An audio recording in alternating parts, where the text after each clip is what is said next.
Great. I want to, I think it's time to start. So it's 7 o'clock. I want to welcome everybody to the Cape Cod Museum of Art.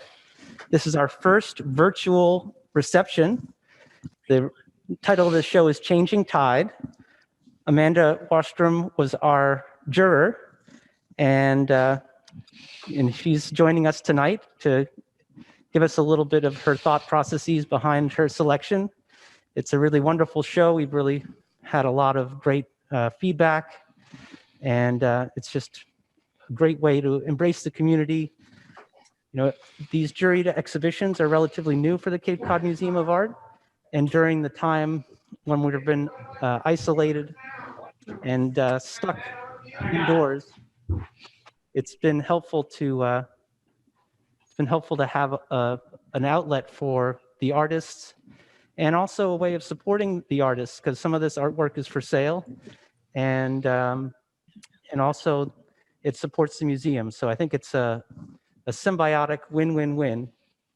We're going to be giving 3 awards tonight, or at least Amanda is, and so that's an exciting reveal that so far we haven't told the public yet. And let me just introduce Amanda very quickly. Amanda Wastrom is a curator, writer, and artist based in East Sandwich, where she lives with her husband and kids, a flock of chickens, an overgrown garden, and some feisty honeybees. She has worked as a curator and a designer for museums and nonprofits throughout Cape Cod, including Highfield Hall and Gardens, Falmouth Museum on the Green, Osterville Historic Museum, Cape Cod Art Association, and the Cape Cod Museum of Art, where she co-curated an exhibition here, Mysteries and Revelations, and I got to be a part of that, somewhat helping to get the artwork installed and assembled. But I think there were over 40 different institutions, collecting institutions on the Cape. Something like that? I don't remember. That sounds about right. And it was a little bit like a Ripley's Believe It or Not of Cape Cod collecting institutions, because it had the best of the best from each different institution here on the Cape. And that's where Amanda and I first built a friendship. On most days, you can find Amanda now at Heritage Museum and Gardens in Sandwich, where she works as the assistant curator. So I think with that, we have so much to go over. Let me just also briefly mention what the artists were tasked with when we sent out this call for artists for entries. And this was what they had to go on, to chew on, to think about what to respond to in order to submit. Changing Tide is as predictable as the swing of a pendulum here on Cape Cod. It represents a cleansing exchange of life-giving seawater. It can represent it can represent a cleansing exchange of life-giving seawater or fuel a destructive surge onto land. The theme is a starting point that encompasses both representational and more conceptual work. Cycles can be found everywhere, and Changing Tide encourages Cape Cod Museum of Art artist members to consider the many possible ways the theme can be expressed through their art in this time of extreme environmental and social and political fluctuation. So with that, I think we should start with our first, there's a few instructions, and then we can start going here. This reception is in a webinar format, so only the hosts and the artists who volunteered to speak will have video and audio capabilities. If you have any questions for the artists, or Amanda or myself, please use the chat option, and we'll read your answers as time allows, your questions, and we'll answer as time allows. For artists who signed up to speak, please keep yourselves muted and your video off until we call your name. And when we call your name, start your video and unmute so we can see you, and we can talk, and you can talk to the guests. If you have difficulty doing so, please use the hand wave option, and we'll try to assist you somehow. But we aren't able to actually unmute or turn on your video. It's something that Zoom doesn't allow us to do, so you'll have to do that on your own. Again, most of the artwork in this exhibition is also for sale. You can view all the pieces in a virtual gallery on the exhibition page on our website, where availability and prices are noted. You may even make your purchases online or call the museum for more information. Support their artists. Okay, so with that, I think we should start with Lauren Brading. She has mentioned that she would be with us tonight. So Joyce is our switcher in the background there. She's our Joyce Gromer. She's our marketing person and also our technician tonight. Okay, I have just asked Lauren Brading to show her video and unmute herself. Okay. Okay. It worked. Not many people want to unmute me usually, but usually the other way around. Hello, Lauren. Hi, how are you, Benton? Good. How are you? I'm hanging in. Hi, Amanda. I haven't met you yet, so I look forward to that pleasure one day. Great. I'm going to step behind and control the camera so we can get a close-up of your painting. And while we do, maybe you could talk a little bit about it. Okay, this, as you can see, is quite an abstract piece. I don't know why, as I get older, I tend to get messier and more abstract. Maybe it's my coordination or my eyesight going, or, but I don't know. I think it's actually a reaction to spending so much time online in a very flat kind of non-textured world that I'm reacting to, because I'm tending to want to work in much more physical ways, and with paint that's a lot more physical, and layers and scraping and adding oil sticks and lots of different textures. And I do think it's a direct reaction to how flat everything has become in our world, but also in a reaction to the landscape that's around me. And I guess for me, when I go to the beach, sometimes it's a calm, pleasant experience, but a lot of times it's not. I go all year long. I go and dig clams, and I go out and walk the dogs, and usually there's a pounding surf, and there's sand being kicked up in my face, and water being dragged and pulled. And I think that's what I was really trying to capture in this, is that the sheer energy and the force that is behind the ocean and the wind. So that's kind of where this is coming from. And you can see the dragging and the pulling, and the waves kind of coming over some of the jetties. And So maybe we should mention it's called Tidal Surge, and it's cold wax on board. So is that a type of encaustic? you don't heat the wax. In encaustic, you heat it. And there's a lot of fumes involved and things like that. So I was toying with the idea of doing that one day, but the fumes kind of put me off. So I ended up using cold wax, which you can mix with oil paints, and I'm using it with chalk paints mostly, and just adding layers and then scraping back. I do a lot of scraping so that once it dries and I put wax on top and it hardens, then I can put another layer on top, and then I can scrape back some of the color. So it's very intuitive. I don't really have a plan when I start these. Sometimes I throw them across the room, but that's all part of the charm. And then I'll go on top sometimes with the wax pastels, or I'll put some graphite in there sometimes. So yeah, and sometimes I mix it with, I water it down so you get that kind of translucent look and let it drip. Amanda, do you have something maybe to respond to, or do you want to? Sure. I was just going to say, I can really relate to what you're saying about the energy in this painting, and I think that's what I was responding to.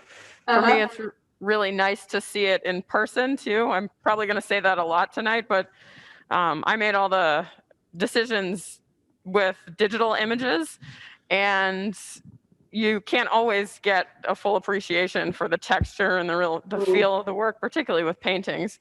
And so it's really nice to see it in person and see that texture and the drips and the grit. It does have a really nice energy to it. Thank you.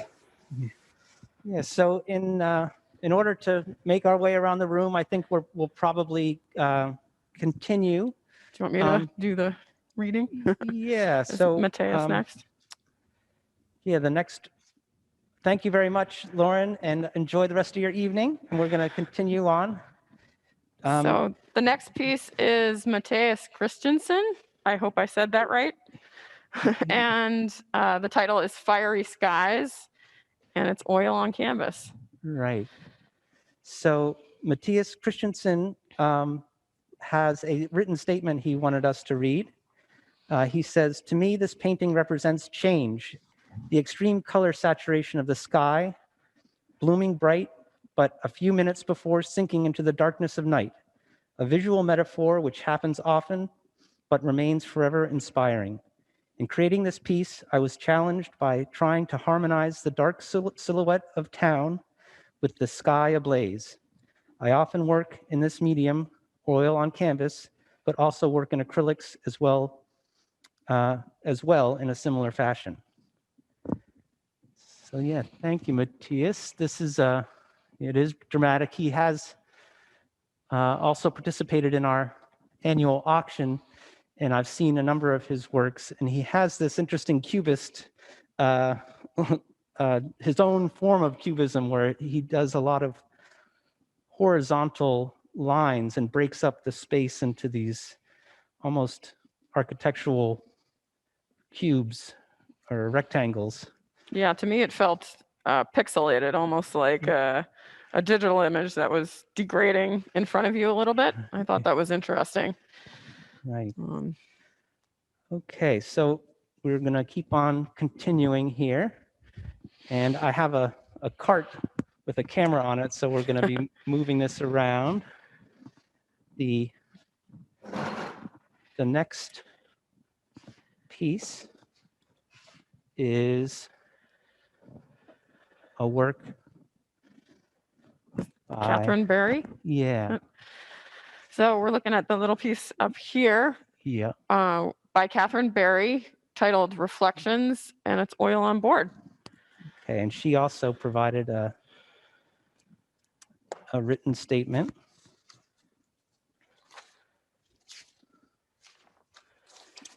So let's see here.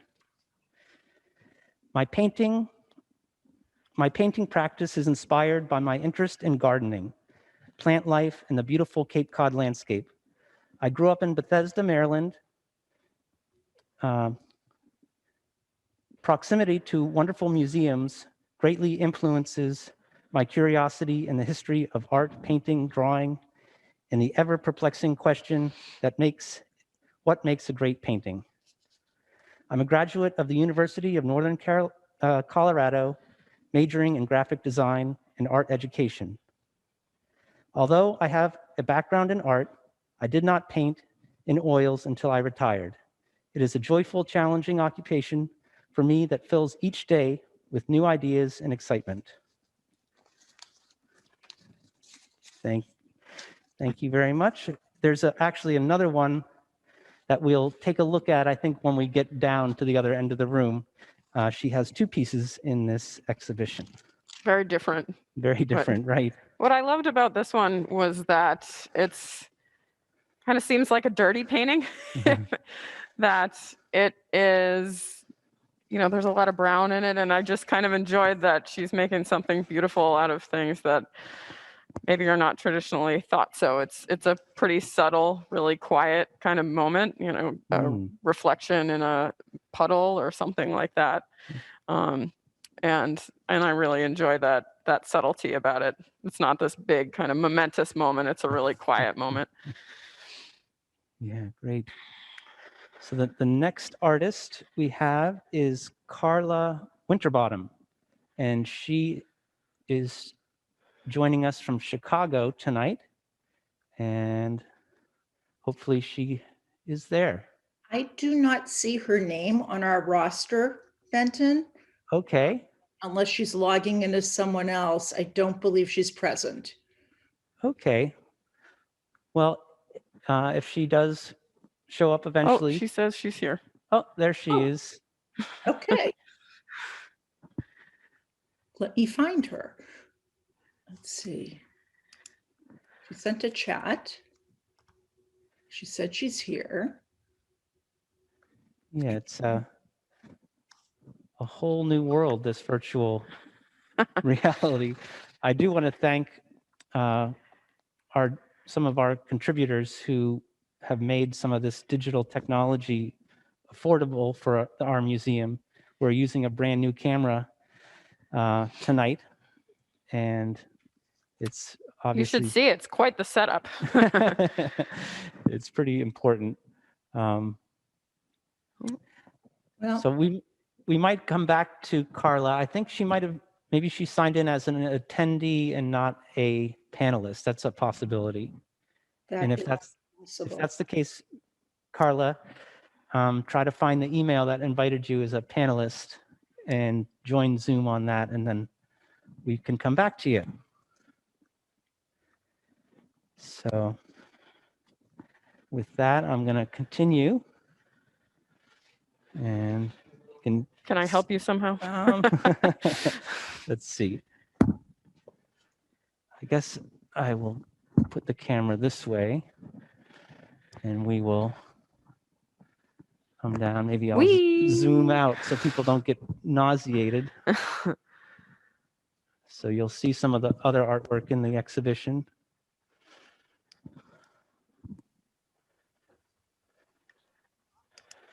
Okay. Nope. Mary Doring. Where is she? Mary Doran. Um, There she is. great. What I'd like to say about this image, it's called Rising, is that have always been taken with the lines that are created as the tide rises and then leaves. And so I was thinking about how to do that. I'm an abstract artist and I work predominantly in Photoshop. But in Photoshop, I take all my own images that I've either drawn or photographed to make the image. So One quick question, Mary, Yeah. because on the print itself, it says it's called surfacing. Yes, And is it rising or surfacing? it's actually surfacing. That was my Okay. mistake and intake. Okay, no, I just wanted to make sure we got it right. Yes. Okay, great. So this image is combined from 3 separate images. The horizontal heavy lines are actually an old monoprint that I scanned in. Then you can see something that sort of looks like mountains. Those are hand-drawn lines. I often make line drawings that I add to my images. There is some scribbled images that I put in there. On the upper right, there's a lot of sort of crackingly kind of textury lines, and that's a photograph of white paint on a black background. And so all of these things have been put into my computer, and in Photoshop, I combined them one over another. And sort of magic seems to happen because you have what are called blending modes. And so each layer can have a different color, it can have a different type of texture, and then hopefully they all come together as a sense of feeling of a tide coming in and halfway there and leaving marks and going back out again. So that was my feeling of what I was trying to create with this image. So the other one is low tide. Yeah. Same same theme, but Yeah. but different imagery, obviously. Right. So using the same sort of techniques, I love to walk in Orleans. I lived there for many, many years now. I live Brewster, but still really close to Skakit Beach. And I like to go to Skakit Beach at low tide in particular, because there's so many wonderful little runoffs and tide pools. And so this image is combining a watercolor that tries to create some of those tide pools, some abstract lines that sort of indicate the straight horizontals, and then lots of other sort of scribbly marks, which are like all the other stuff you find at high tide and low tide on a beach. And Right. I'm always trying to go for the essence of a place or a feeling that creates that feeling of discovering things and water running off and coming back on. And the lines in white are sort of like all the seaweed and things that you see. So Amanda, what inspired you to choose these these prints? I think I am a printmaker by training, so I think I'm perhaps drawn to them anyways. And it's interesting because these are definitely other ones that I walked up to right when I walked in the room and said, "Oh my gosh, they're so much better in person than they were in the digital images."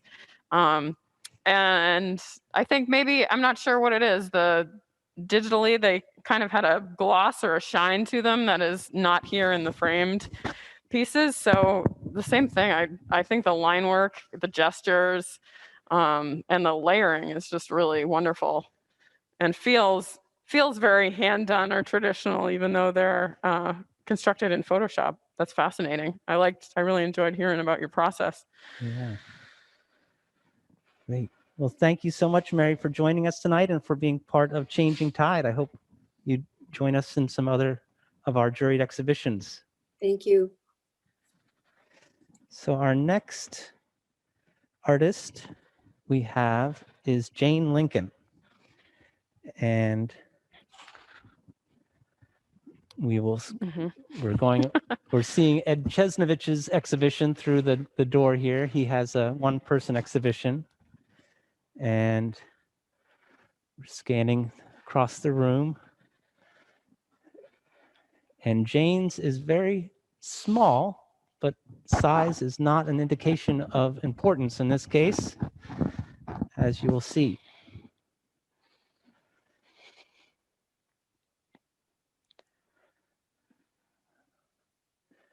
I think that's probably as good as I'm going to get. Hi, Jane.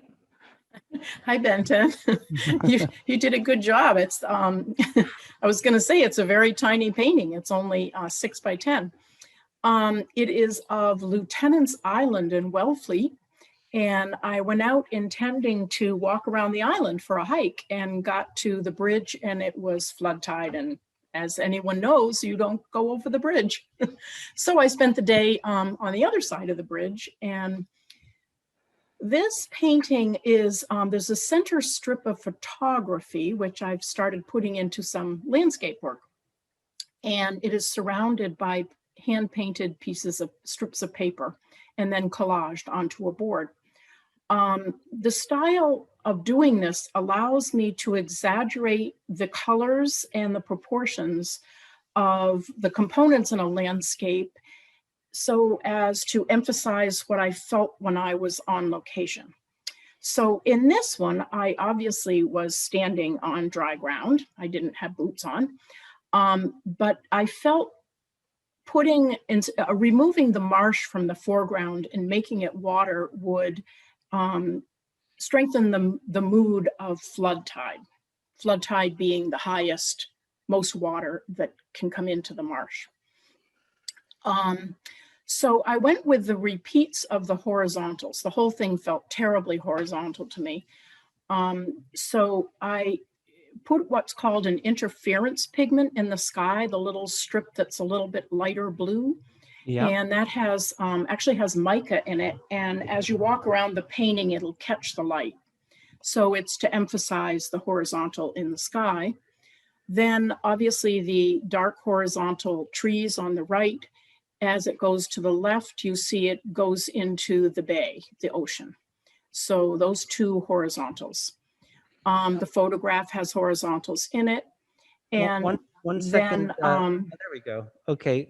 It only, on my screen, is only showing you the image when there's noise or conversation on this side.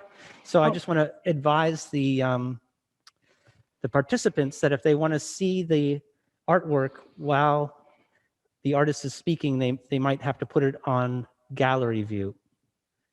Just okay. a technical point. Sorry to interrupt. That's fine. Thanks, Benton. Okay, so I've been painting Cape Cod landscapes for approximately 15 years, and I used to be a fairly realistic pastel painter.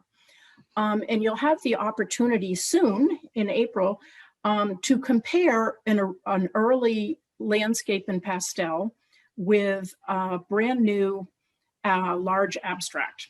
And you can see it on the wall behind me there that I'm working on. It's almost done. And it will be for the upcoming exhibition, Visions, Revisions, featuring the 21 Inturo artists. And it'll be from April 8 to August 1st in the gallery space where Ed Chesnovich is now, Man on the Marsh. Also in April at the museum, I will have the small gallery, I can't remember the name of it, in the back. What's the name of the space, Benton? We call it PSD, Pohemus Savory de Silva Gallery. Perfect. Yes, that small space, intimate small space, will hold a series of my work called Enough. And in that, the style is very different. And I am depicting the 41 mass shootings which have occurred in the United States. So I hope that you can visit the museum in April and see both of those different styles of my work. And thank you for selecting me to be in this exhibition. Well, thank you, Jane. Amanda, do you want to say a few words about this tiny Sure. work? Yeah, I think this was another one that when I saw it digitally, I couldn't figure it out, which is usually a good thing when I'm looking at art. It intrigues me. I want to look more. I want to figure out what's going on. And so, yeah, I mean, totally transformed when I see it in person and I can see the different layers of paper. And I really like the idea of this sort of constructed landscape because really, if you're a painter and you're painting a landscape, even if you're photographing, you're making artistic choices and that landscape may be representational, but in the end, it's also your vision of a space. And I feel like you're just kind of pushing that much further by making these really deliberate visual decisions to, like I am constructing this landscape myself. And I think I mentioned it in the statement that I wrote about the show, but what you said about painting landscapes for 50 years, I think when you're a curator on Cape Cod too, you see a lot of representational work, a lot of really beautiful representational work, but to see representational work that's twisted a little bit and played with, that for me was really engaging and interesting. Right. And it is something to see in person because the work has texture and layers, and some areas are matte and some are reflective. It really is a piece that needs to be experienced in person, I think. Yeah, and you really can't figure like what's photograph, what's painting. I'm not sure, but I'm interested. Right. Great. Well, thank you so much, Jane. Thank you. Okay, so our next artist is Ann Morse, and she is also going to be joining us on Zoom. So let's see here. That's this one over here, It's the right? top one. Ann Morse is Oh, this right. one here. Yeah. I'm sorry. So can you hear me? Yes, we can. So this piece is. Oop. Go ahead.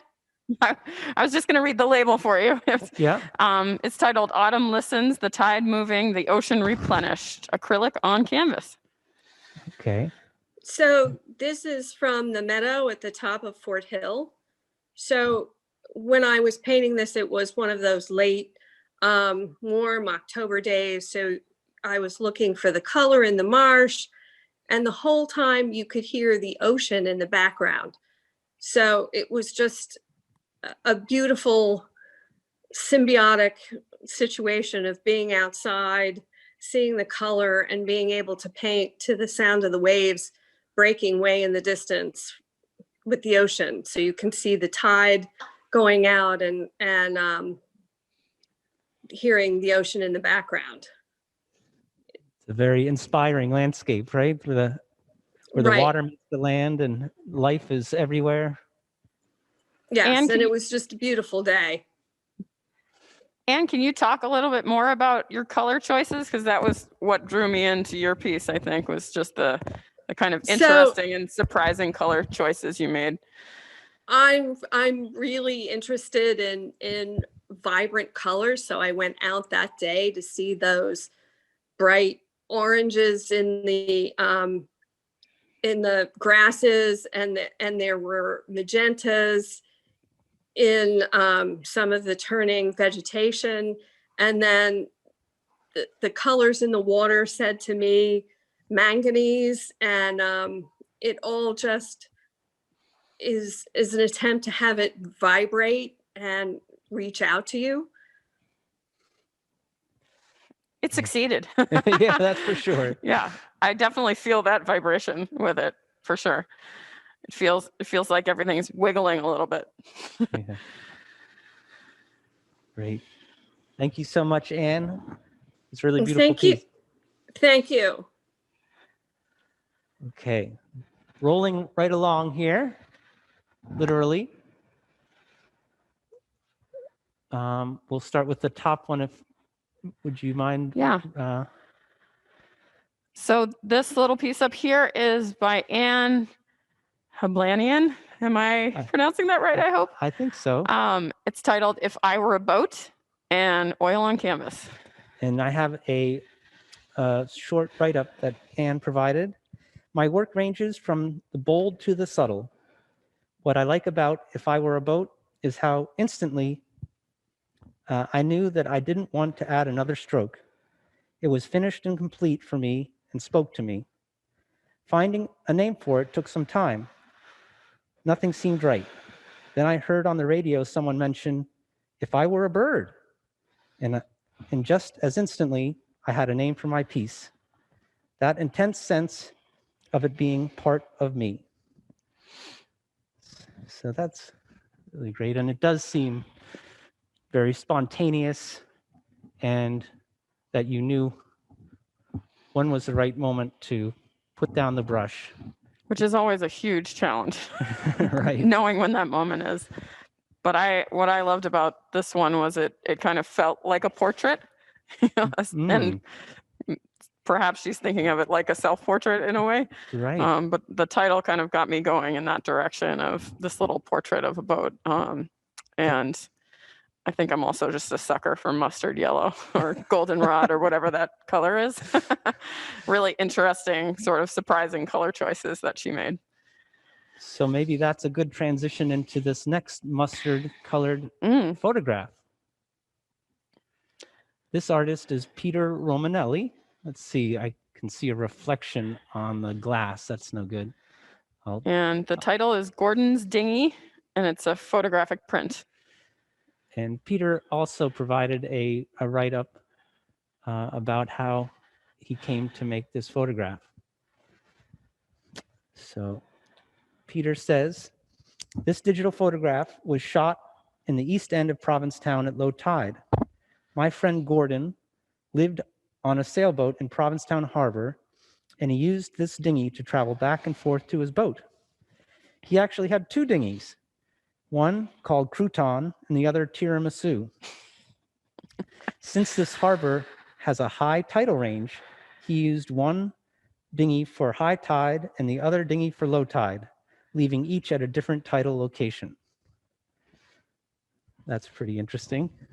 Oh, that's great, because when I saw this photograph, I felt like there was a story behind it. And the word crouton on the boat really changed it for me. It wasn't just a dinghy anymore. It was a very specific dinghy. So it's really nice to hear the backstory. Yeah, I love the reflection. It looks like one of those Dutch clogs turned over. And the color of the dinghy being very similar to that of the strip of land behind it. Right. Beautiful composition. Very minimal. Yeah. In a nice way. Okay, so now our next artist is Monica Rozak. And she also has a written statement. Could you give us a little bit of the background? So this is titled Life in Flux, and it's oil on panel.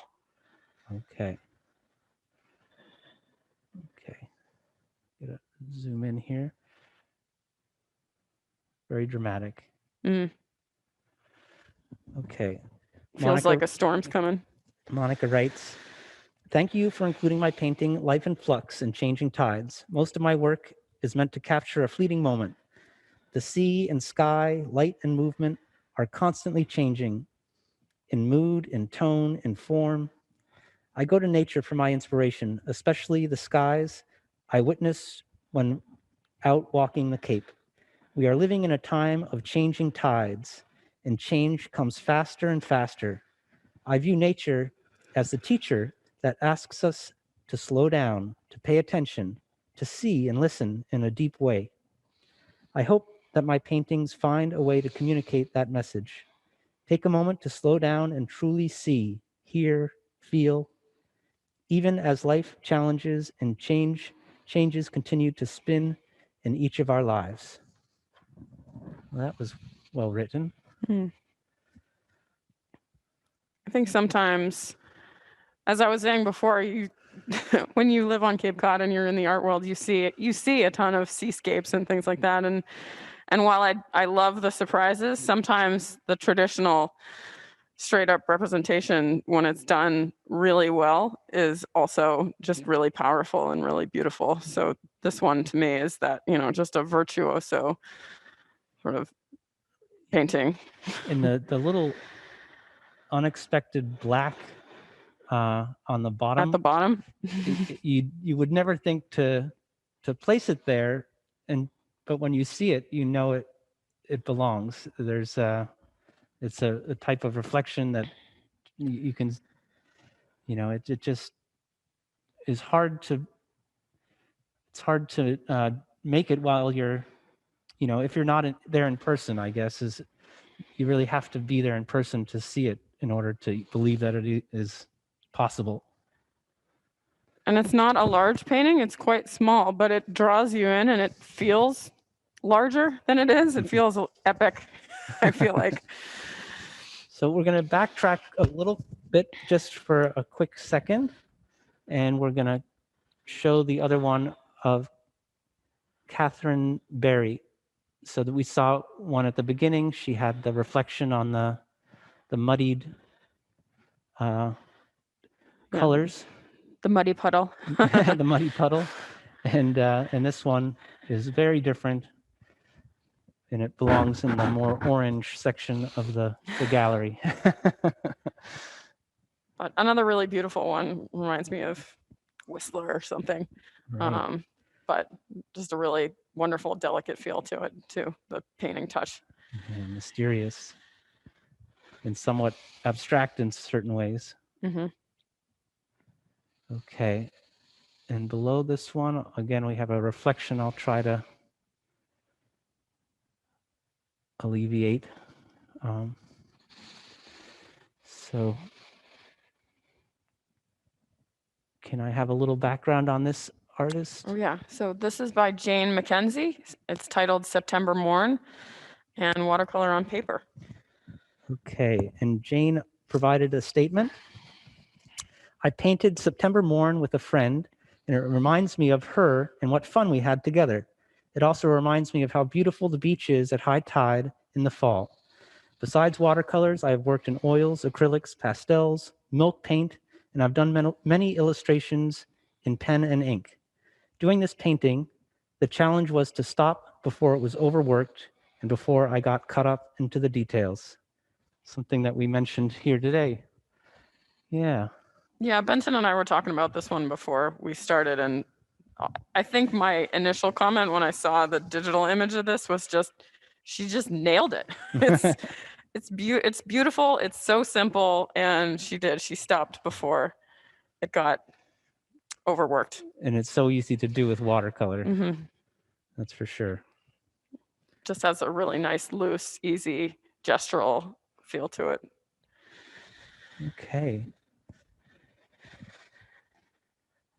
We have Lisa Jo Rudy, who is supposed to join us tonight. So we'll see if she. Here I am. Hello. Can you see Great. me? Yeah, we can see you. Let's see, Cool. get a picture of her work first. Yeah. So title is Harbor View from a Window, digitally altered photo on gallery wrapped canvas. Correct. I want to congratulate you, Lisa Jo. Your piece found a home and was one of the first works sold here at the during the show. So congratulations. Well, thank you. So I am relatively new to visual art. I'm essentially a writer. That's what I do for a living.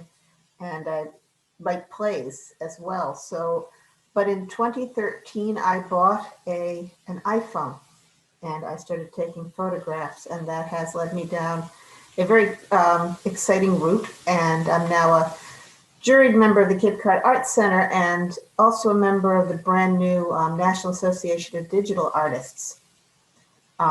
Most of what I do is similar to what you're seeing in that it is representational photography that has been altered in order to change or enhance the mood and the emotional impact. And I spend a lot of my time looking for light. So this is a photograph taken in a very surprising spot. The Woods, I live in Falmouth and do a lot of theater in Woods Hole. And the Woods Hole Community Hall has surprisingly 3 floors. Most people have never been to the 3rd floor. And the 3rd floor has these $1 million views of Woods Hole Passage. And as you can see, they are not particularly well known or very often viewed, but the light through those windows is absolutely phenomenal. And so I've spent a decent amount of time when I'm, changing my costume or putting on my makeup, saying, wait, no, I have to look and trying to capture the light and the feeling and these old foldable chairs that are just part of that setting. So that's what this is. It's quite alluring. It makes you want to be there. Oh, it draws you right in. Yes. And I have been to the Woods Hole Community Hall, but I am one of the people who have clearly never been up to the 3rd floor. But this, it reminds me of Wyeth. It feels like it's egg tempera, even though it's not. But and it's interesting because even though it's called Harbor View, for me, I'm drawn right to the chair and the same thing, that sense of light. But to me, there was a story here Right. that I enjoyed. Yeah, there's a narrative there. Where is that person? Are they out in the bay? And they were in the bathroom putting on their makeup, but that's a whole other story. Yeah. But it does have that, sort of similar to illustration. It's like, is it this the moment before something happened or the moment after something happened? There's Right. It's a stage in a narrative. Okay. Well, thank you, Lisa Jo, Thank you. and congratulations again. Thank you so So much. we're gonna keep rolling right along here. And our next artist is Jackie Kaufman. Did you want to stop at that one? Is that? That's Mark Prue. Oh, right. We're gonna pause here for a second. This is Mark Prue. And do we have something to announce? Yeah, so this photograph titled Farming the Bay, it's a photographic print by Mark Prue, is my first choice for one of the Jurors' Choice Awards. And I loved just the combination of the kind of typical Cape Cod sunset, but also showing the working side of the Cape. I have always enjoyed that when artists kind of show that, Cape Cod's history as a kind of working marine economy. Our economy shifted a lot over hundreds of years, but Right. the ocean has always been a part of it. And I just think it's interesting how the industrial forms of the, what are we calling them? The cages, whatever they are, the oystering cages. In this case, bags, but yeah. Just become really interesting visually too. Yeah, I do oyster farming as a hobby, and also it's also some income, modest income, and it's one of the few things that I know of that has all net benefit with cleaning the water, providing some income, but also providing food for the tables. And it also provides habitat for other creatures that love to live amongst the oysters, which was surprising to me to see there's little gleaner fish and little flounder and crabs. They all like to kind of get cozy with those oysters. Mhm. So Yeah, a really sustainable fishery. right, it's very sustainable. So The Cape story over the 1800s and 1900s was a lot of taking away and stripping out and overfishing and everything like that. right. So it's the industries that are still around and still surviving are the ones that are the sustainable ones. Yeah. Well, congratulations, Mark. And Mark has a gallery in Brewster. You can see some more of his work. And actually, should we stop at that one too? Yeah. Okay. Ooh. There we go. Let's see. Okay, I'm going to do a long span of this work. This is by Alice Gaelic. And this one's titled Sediment and Fossils, Low Tide, Etching, Monoprint, and Collage. And so this one was my second juror's choice. I tried to pick one piece from each different media that people had submitted. And this one, when I saw it digitally, I think I thought, oh, that's nice. But seeing it in person just completely transformed it for me. There's just so many layers and textures going on in this work that are really beautiful. And again, sort of being a printmaker myself, I think I'm a little biased in that regard. But I think the metaphors too of thinking about change and thinking about cycles of life and death and how fossils kind of are all that's left of previous beings from millions of years ago. I find myself thinking of, how are we going to become fossils? What's going to be the fossilized remains of us? Right. Well, the fact that she did it vertically, made a vertical piece, does lend itself to sedimentary layers, and even the individual pieces of paper have the horizontal lines, which kind of emphasize that stratus of layering. So I think that it really communicates the message pretty well. Yeah. So congratulations, Alice. And it's not a loud screaming at you piece. It's another one of those ones that's just a little more subtle, but you can get lost in it. Okay. And this is a work by Jackie Kaufman. And what is the medium? This one's Amanda? titled The Secret Orbits of Shells and Others, Acrylic on Board. And Jackie says, I've been working on this series of paintings called The Floaters for more than 25 years. My method involves floating ordinary objects such as seashells, geometric shapes, and brightly colored fruits and vegetables in shrine-like spaces made visible by a strong, raking light.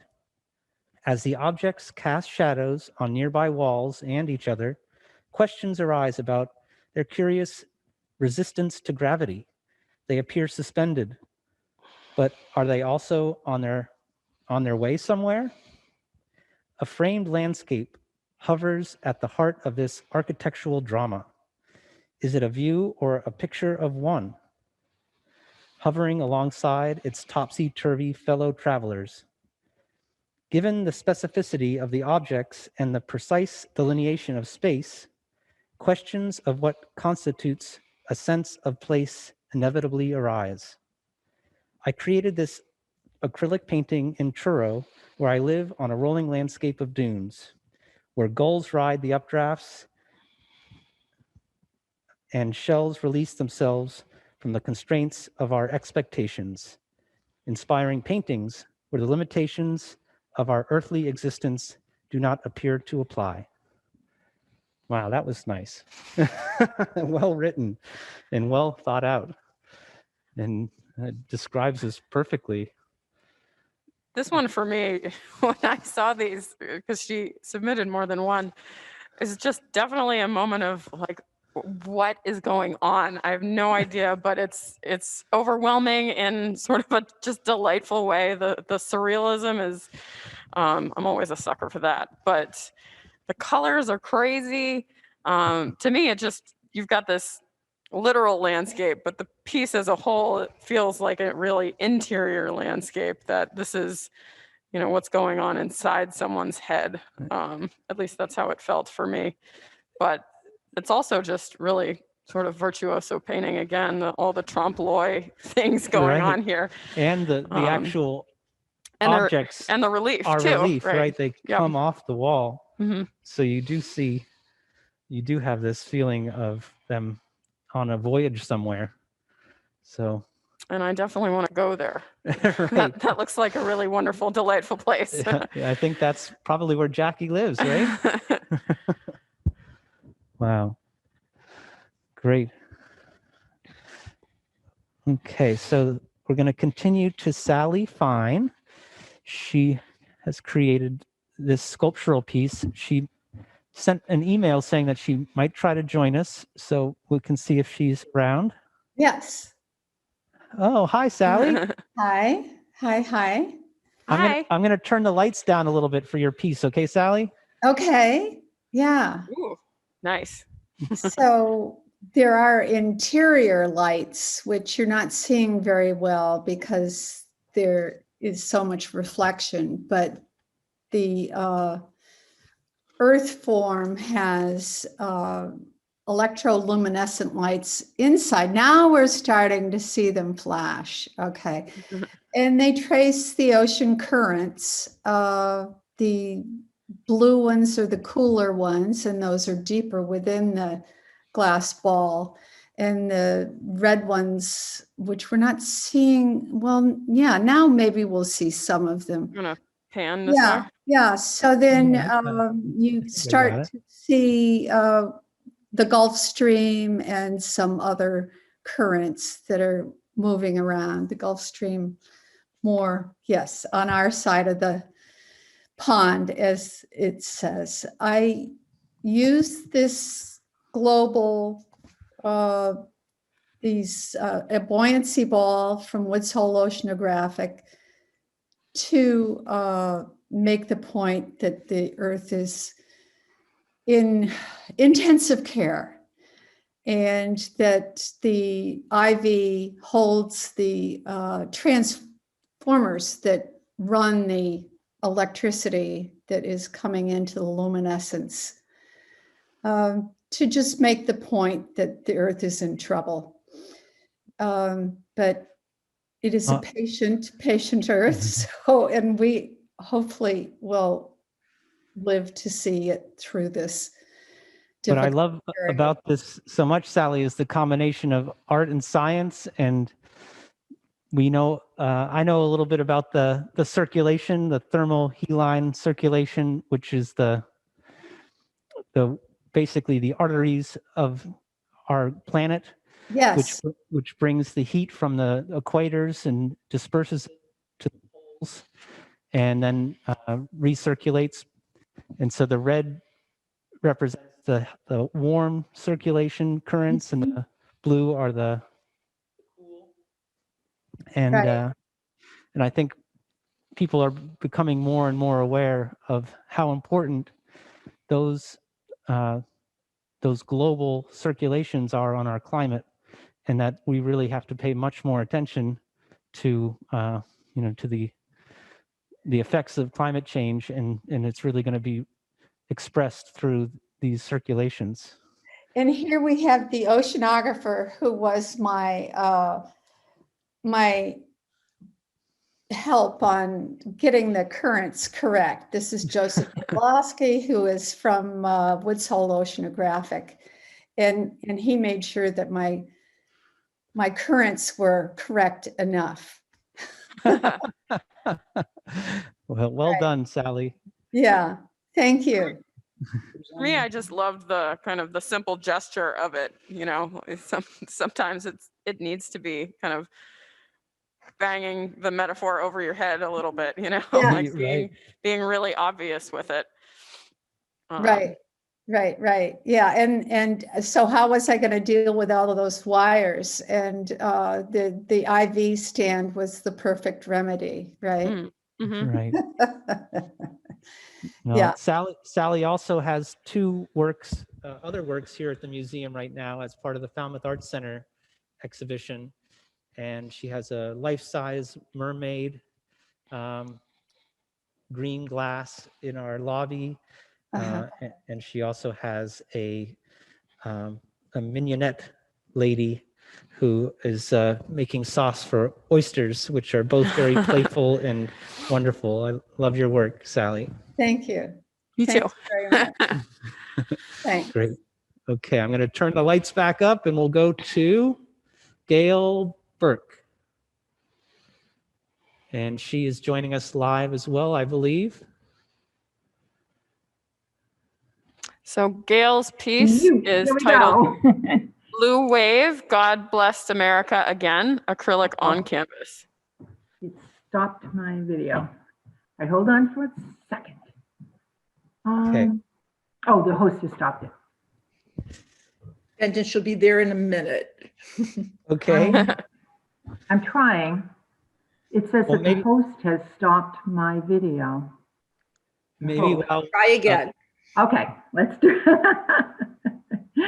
There There you it is. Okay, fantastic. Thank you.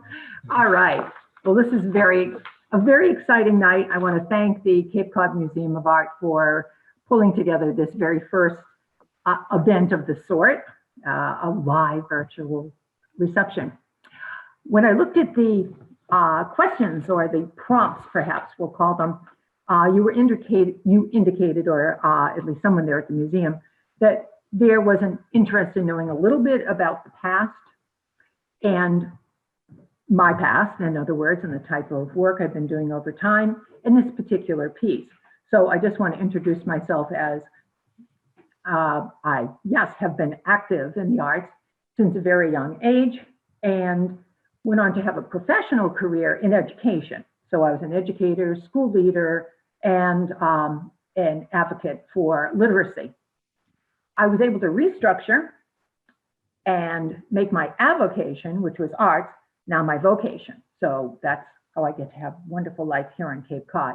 I'm a docent at the Cape Cod Museum, historian for the Yarmouth Art Guild, and I also do a lot of program presentations in the community on arts and design. In fact, I have my art is currently on view at the Yarmouth Art Guild's on yarmouthartguild.org website, and we have a new art for sale online section. And also there's some work over at the Cultural Center in South Yarmouth. Now, in general, okay, as my other name is the artist on the river, I spend an awful lot of time in the water, on the water, and near the water of Cape Cod. And because of that, after observing what I see there, I paint it. Now, the formats for which I will paint it, though, will vary greatly because I do the whole gamut from something very realistic to things that are much more impressionistic onto the absolute abstract. So the gamut on that, and then also same way with the mediums, because basically over time I have been an oil painter and a pastel painter and a watercolorist. And now I'm really much more enjoying, let's put it that way, using acrylics and other multimedia when I create work.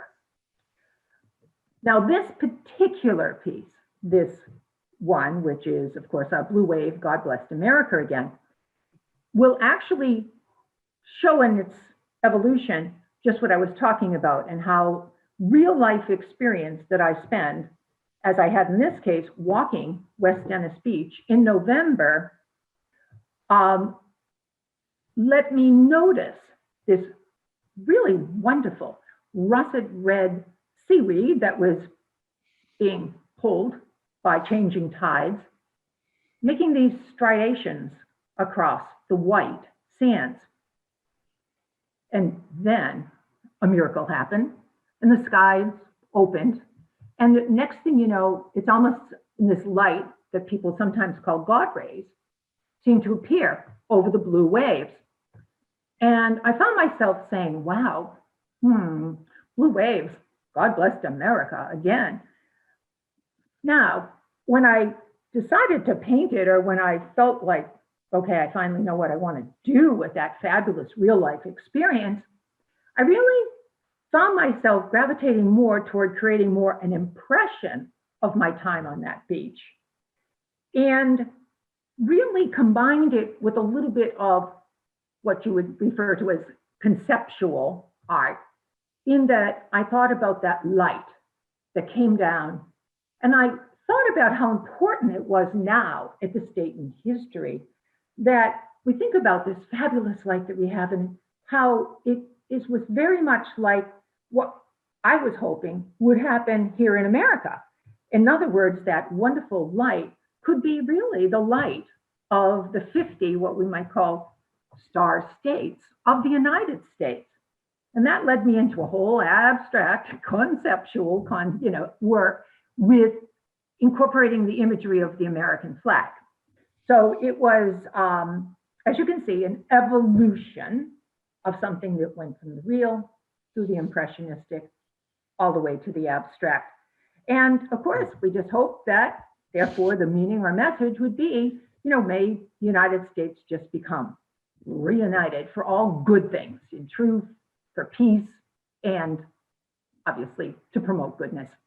So that's the story. Yeah, thank you, Gail. That's definitely a thoughtful, inspirational piece, and I think all of us in these times would love to see a little more unity here in the United States. Gail, I think what's interesting about your piece is that it is so overtly political, and you went that direction with it. Not very many of the artists who submitted works did that, and so I think that's kind of what drew me into this particular piece. And I also thought it was interesting just how, if you had left the stars off, it would have been totally different. So and it really would have felt just like a kind of seascape and a view of the water, but how that those symbols added up into the corner just totally tweak and completely change the meaning of the painting.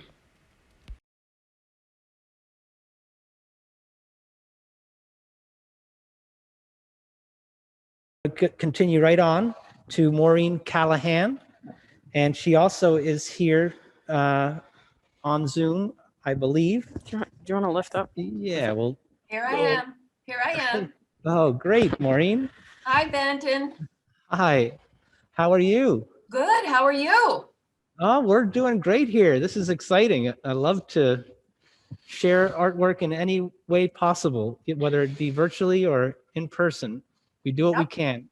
And you've been doing a great job. Thank you for all the work to make this happen. I appreciate it. And all the other folks behind the scenes that made this happen. So maybe we should say that the titles of these two works, there's two pieces that were accepted by Amanda. The top one is called We Can Come Together, and the lower one is called Nature's Resilience, and they're both acrylic on canvas.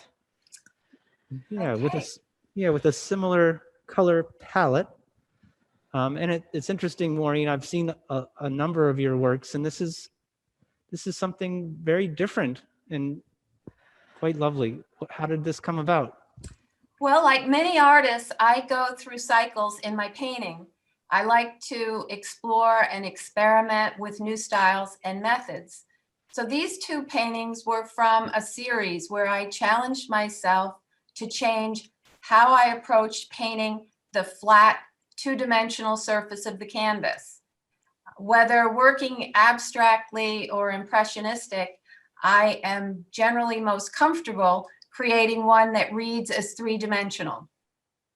In this series, my goal was to move out of my painting comfort zone and embrace the flatness of the canvas. So I tried to just use shape and strong color as my tools to create strength, harmony, and balance.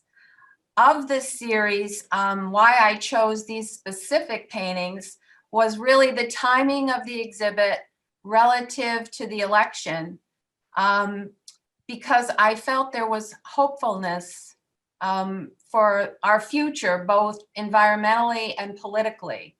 And both of these paintings speak to those issues. For me, they reflect what is possible in these turbulent, changing times. Wow. What do you think, Amanda? These grabbed me right away when I saw them initially, and the top one, yeah, there is just a really beautiful sense of color play and composition and balance. And the one with the tree, the lower one, I think it's really interesting. The tree is sort of anchored in the middle, which would tend to make, something really static. We artists, we're not supposed to put something straight up in the middle, right? That's boring. But you've just got all this push and pull and interesting movement going on around it that draws away from that and makes it work. Yeah, there's something about the unity of the shapes that make the dissimilar colors all kind of magically work. So you have unity in one aspect and very contrasting in different colors, but somehow you pulled it off. Well, I used to teach art at the high school level, and I feel like I could use both of these paintings as just really great examples of, like I said, composition, repetition, variety. It's like all the tenets of visual design are at work and working beautifully. Well, thank you very much. Thank you, Maureen. Maureen is also a docent here at the Cape Cod Museum of Art. And so thank you for that as well. Okay, thanks again, Benton. Okay, bye-bye. Bye-bye. You want to turn around and do these two before you go further, or keep going? I have it. Oh, Yeah, you've got the order. I got an order here. So Yep. we're going to continue with Deborah Foreman, and she also is going to join us, I hope. We'll roll on down. She is here. She should be joining us shortly. Okay. Here I am. Can you hear me? Yeah. Hi, Yeah, Deb. hi, Deb. So Okay. we'll at least announce the title here and the material, and then So this is titled "Into the Light: Digital Art Printed on Aluminum." Great. And I don't know if we should say a little bit about Deborah Foreman, but she is an art critic, art historian, and an artist, writing for many different publications, and including our museum's own Art on Cape Cod publication of our permanent collection, as well as many others. So welcome, Deborah. Well, thank you.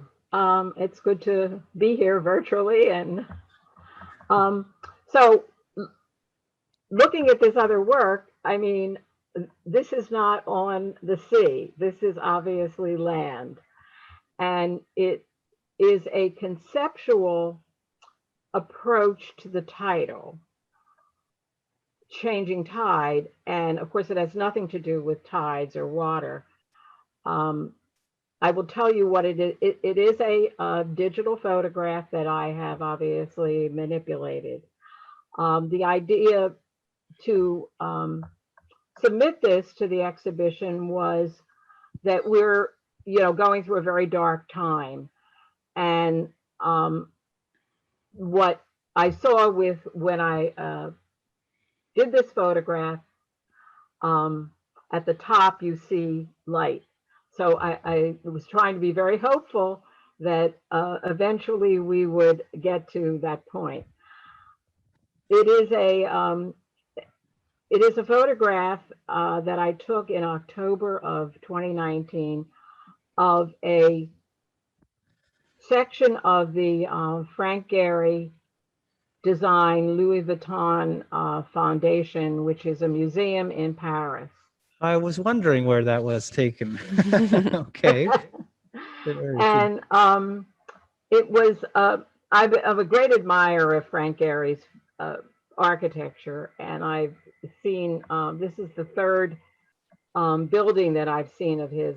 We saw the one in the Guggenheim in Bilbao, Spain, and the Disney, Walt Disney Concert Hall in Los Angeles. But that was before I was working digitally. I'm primarily an abstract artist, and I've worked in paint, and I mostly do mixed media and collage now. But a few years ago, I got very interested in doing these digital photographs. And so I had the opportunity when we were there to photograph many different sides and angles of this. And people that know Frank Gehry's architecture will know how fabulous his buildings are. I mean, he is, you know, an original in terms of architecture for, you know, our time. So I've done a series of these pieces, and they are all different. And what I do is take an original photograph. Obviously, the colors, if anyone knows about, although actually Gehry has done some very bright and colorful architecture. This is, you know, basically a silver and a gray and white. So when what I do is I find an angle, I crop, and then using various software, I manipulate the color and the shapes and zero in on what I am looking for in terms of abstract elements. And in this case, I'm always very interested in diagonals and the light at the bottom there that kind of shoots up, and the angles of the actual structure of the museum or of the architecture. So I'm always interested in abstract. Other photographs I take are of, and I like the idea of taking photographs that are obviously real objects, and then oftentimes the end result is totally abstract.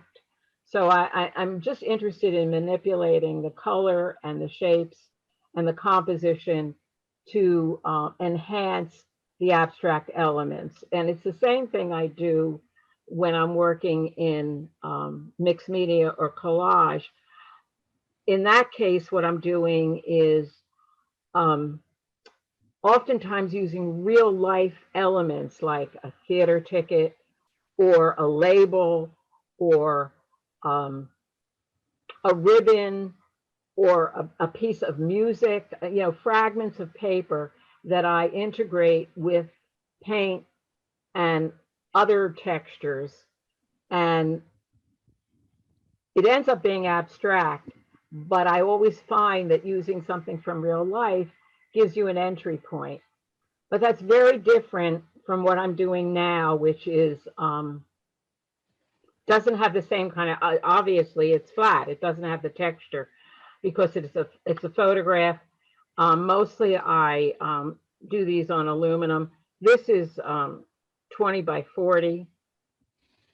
So, and mostly my pieces are, you know, could be as large as 20 by 40. Sometimes they're smaller.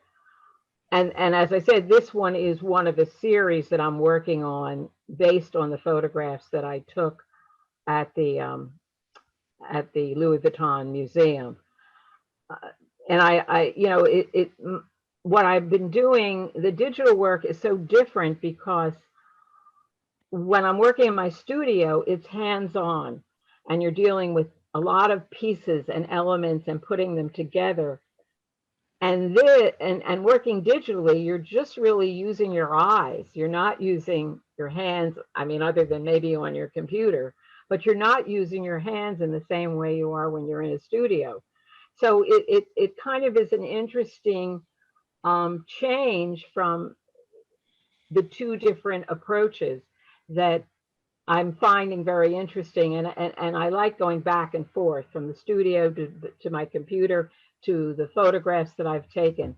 it's kind of an interesting approach to this photograph. And I guess there's a lot of shine on it, but the reds are very vibrant. Then I think we're not picking up here. Really? Am I Is it right, really coming Benton? through? I don't know. Yeah, it looks a little subdued in the video because It's I guess the colors Yeah. might be a little brighter in person. Yes. And I do. I'm really interested in color and the emotional aspects of color. And most of my work, I think, is pretty vibrant because of my emotional connection to color, which I think is very strong.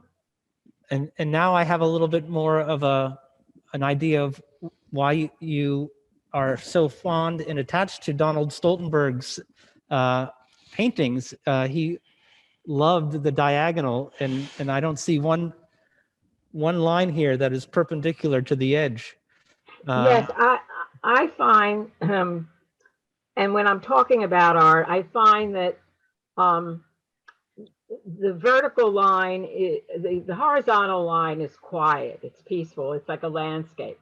The straight vertical line has more energy, but the diagonal line has a lot more, for me, a lot more interest. And so I really play on these diagonals, whether it's the large piece or even the small grating over the where you see the light coming in, and even the light of the that triangular shape of light at the bottom that brings up. I'm very interested in how both shape and color help you move across the composition. That they give you a direction, and so it keeps you kind of involved. Amanda, want to have one last word here as far as the selection? I was really drawn in by the movement here, Deb. It felt really kind of post-apocalyptic to me, or sci-fi, or comic book-ish. And yeah, you really can't appreciate it in the video, I don't think, but it is really, there's a lot of fluorescent kind of colors and acid green and fluorescent orange. And so I think that's what I was really interested in. And I enjoyed how you transformed the photograph into this kind of otherworldly space. That was what was really interesting to me. Well, thank you, Deb, for submitting and for joining us tonight. And well, thank you. Yeah, look forward to the next work in the series. I think this might be a good time, Joyce, to have a 2-minute break for Amanda and show a quick excerpt of what we're going to be having as our next juried exhibition. The next juried exhibition is a national juried exhibition. And Joyce and I had a little conversation yesterday about this exhibition. And while we have a captive audience and we need a little break, this would be a perfect time. Okay. Great.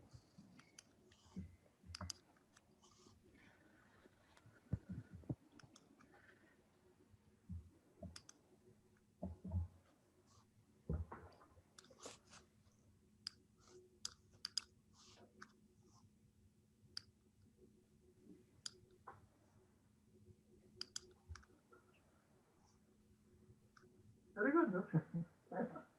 Okay. Hi, Benton. I'm very excited about the theme you picked for the Cape Cod Museum of Art's National Juried Exhibition this year. I think that the word insight loans itself to so many interpretations. Joyce, yeah, that's true. When you hear the word insight, you may think of something coming into view, or you could interpret insight in the context of acquiring a better understanding of something. That's true. And when you hear the word, you might also think of incite, I-N-C-I-T-E, to stir things up or urge something on. When I hear the word insight, I immediately think of a mental breakthrough, bringing together several ideas and recombining them in an innovative way Artists are known for their insight, and in turn, they influence a lot of other branches of art, like fashion, literature, theater, architecture, dance, music. Even the culinary arts often adopt or steal elements from insightful works of art. But you're right, the stir-up meaning may be what comes to mind first, at least for now, with the most recent upheaval of the Capitol building. Definitely, definitely. Well, we're looking forward to seeing how artists across the country interpret the word insight and express it visually. The deadline for our call for entries is February 15th for this National Juried Exhibition at the Cape Cod Museum of Art. And you can find the prospectus and you can enter through a link on our website at www.ccmoa.org/upcoming-events, or we're also listed on Cafe. You can go directly to callforentry.org, log in and search for Insight or for the Cape Cod Museum of Art. Great. I hope you'll consider submitting your artwork for this exhibition. With such a diversity of interpretations, I'm sure the theme will resonate to each of you in some way. Bye. Bye. Thank you, Joyce, for putting that on. And You're now we'll, yeah. Yeah, we're back and we are here now with the next work. Libby Ellis. She might be available, but she might not. If not, I can read her statement.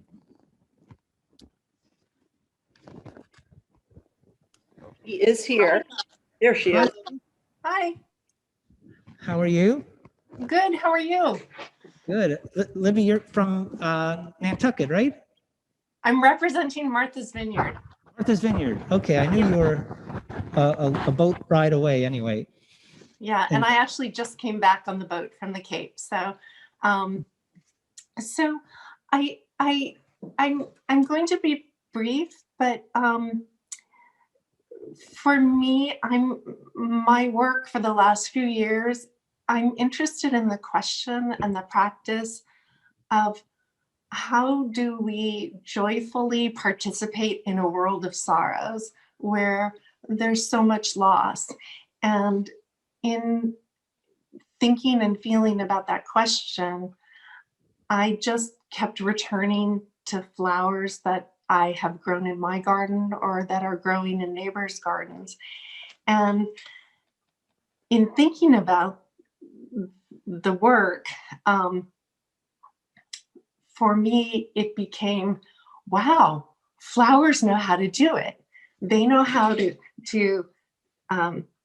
live through the darkness, not just survive, but thrive in the darkness, and then grow above ground, bloom fully and radiantly, knowing that, well, maybe they don't know, but I feel secretly that they do know, that the wilting or the letting go is what awaits them. So in that way, it's about impermanence and change. And that just feels personal and also global to me in terms of humanity, that in our own ways, each of us is asking that question, even if we don't know it or we're acting it out. So conceptually, that's what I've come to learn about the work. In terms of using black and white photography,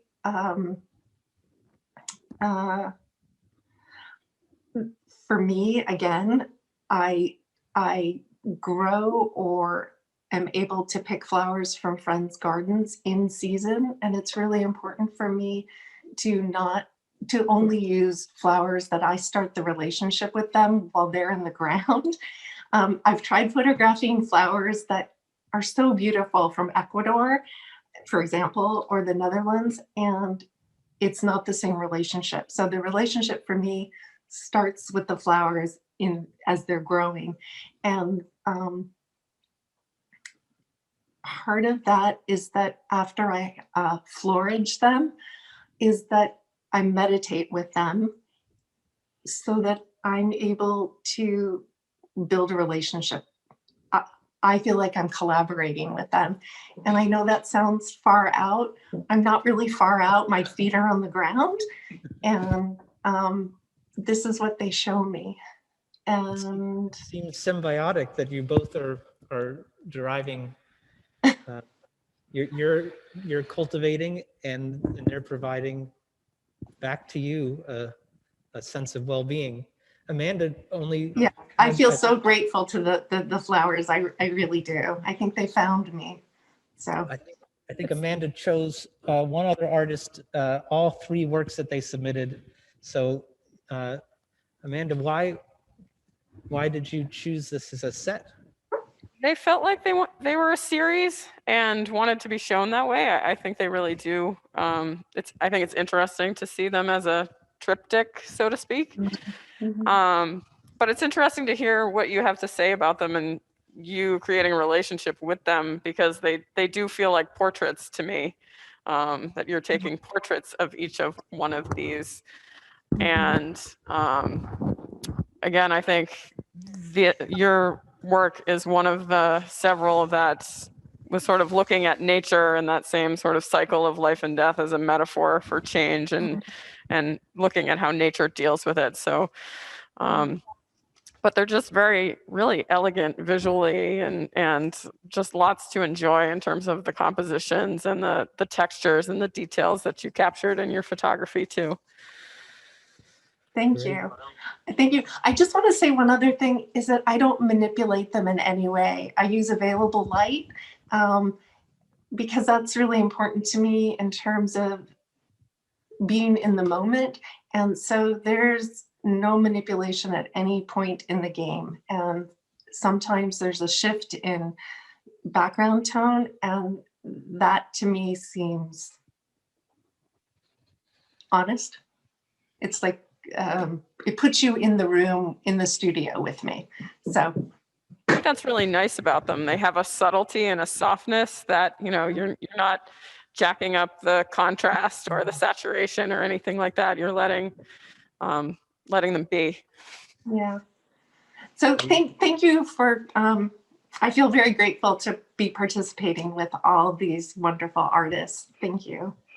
Thank you, Libby. Okay, so now I have one, Judy Zentner, and that is The a panorama. A panorama. Yeah. So this one is titled Ebb and Flow. It's a digital photographic print on aluminum as well. So, and Judy Zentner. Right. Am I butchering the name? I hope not. I have a short statement to read by Judy, and she writes, "Photography has been my passion since I was a young person.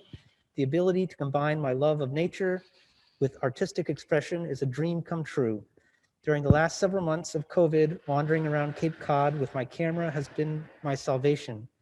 This particular photograph, Ebb and Flow, was taken at Chapin Memorial Beach in Dennis during an early morning low tide. I created this image out of my desire to share the feelings of calm, serenity, and hope for the future that I experienced during that moment." Thank you, Judy. Oh, I love that. I spent many of my childhood weekends on Chapin Beach. And when you saw this one in person, when you first got here today, this is actually Amanda's first time seeing the exhibition in person. I know. She was haven't been out much. You walked over to this one and were particularly inspired by its.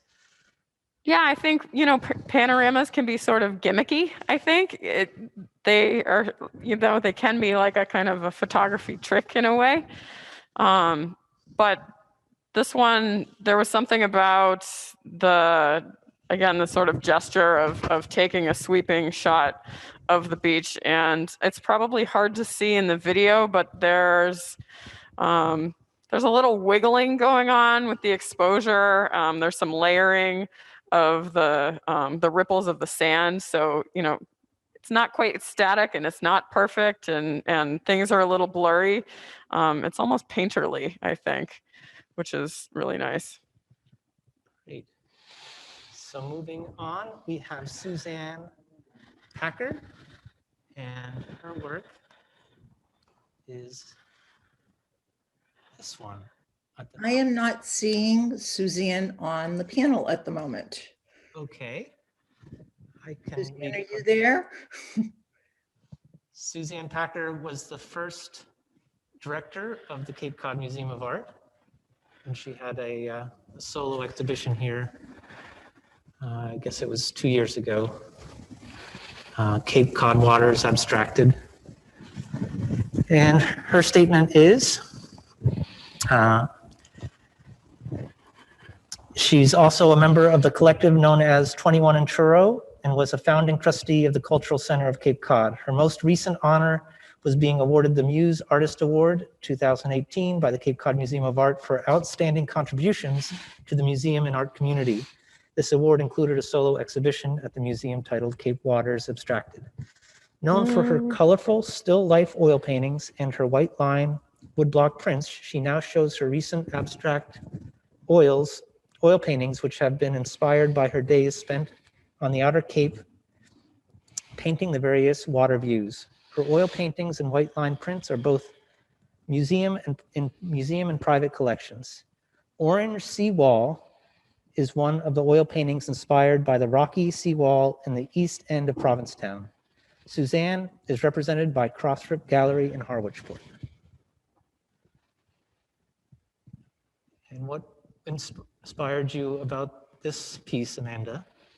I think it's a really fun palette, this sort of like pastel ice cream cone sherbet kind of Right. palette going on. It's interesting that such an abstract work is grounded in representational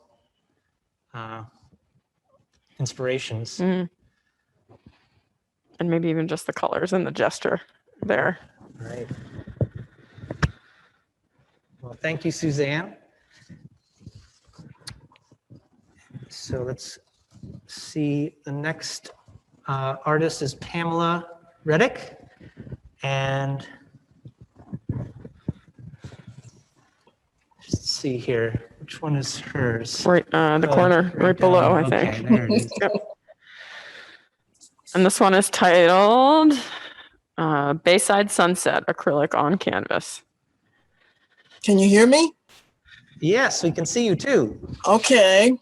A friend of mine about 10 years ago bought a cottage in Dennis. So I became familiar with what happens to the Bayside beaches there in Dennis at low tide. And so whenever I'm on the Cape, I always check the tides to see if it's low tide. And last year we were in 2 shows at the Cape Cod Museum of Art. And the photograph that I used to paint this from was taken right after we dropped off work. So that was kind of a serendipitous thing that happened. And I like to paint all the ripples and the different colors that you get that are, and this is a winter sunset. So the colors are more striking than some of the summertime sunsets. At least it seems that way to me. You must have been lying on the ground when you took that photograph. I think I probably got my knees a little wet. It definitely has a perspective that most people don't dare to get intimate with. Yeah, well, it was a fairly warm winter day, so we enjoyed it as much as anyone could. And this painting, it's also about adapting to changing vision that I have. I used to be able to see really well, and I did very detailed paintings, and I've had vision problems where my vision is distorted. So I can't paint the way I always used to, but I'm still trying to do good work. So I thank you for including me in the show because it means a lot to me. Well, I wouldn't say that you can't paint detail when you look at the the telephone poles in the distance there. That's I got my little brush out for those. that's incredible. Yeah. Mhm. How about you, Amanda? I think this one's just delightful. I love that sort of fluorescent orangey red color that you've got going on, and how your eyes kind of dance from the bottom of the painting, just back, back, back, back, back. I love the repetitions and the patterns and the way things sort of degrade to just stripes and dots. Eventually, I think that's really wonderful, and it's nice to see it in person too, because there's just a lot of beautiful layering going on, a lot of transparency in the paint that I don't think I got when I saw it just in the digital view. You capture how there's so much abstraction in real life if you just care to look at If you look and see for it. deeply. Mhm. Yeah, really beautiful. Well, Thank thank you. you so much for being part of the exhibition. It's interesting to see everybody's studio. Right. No, it's very nice.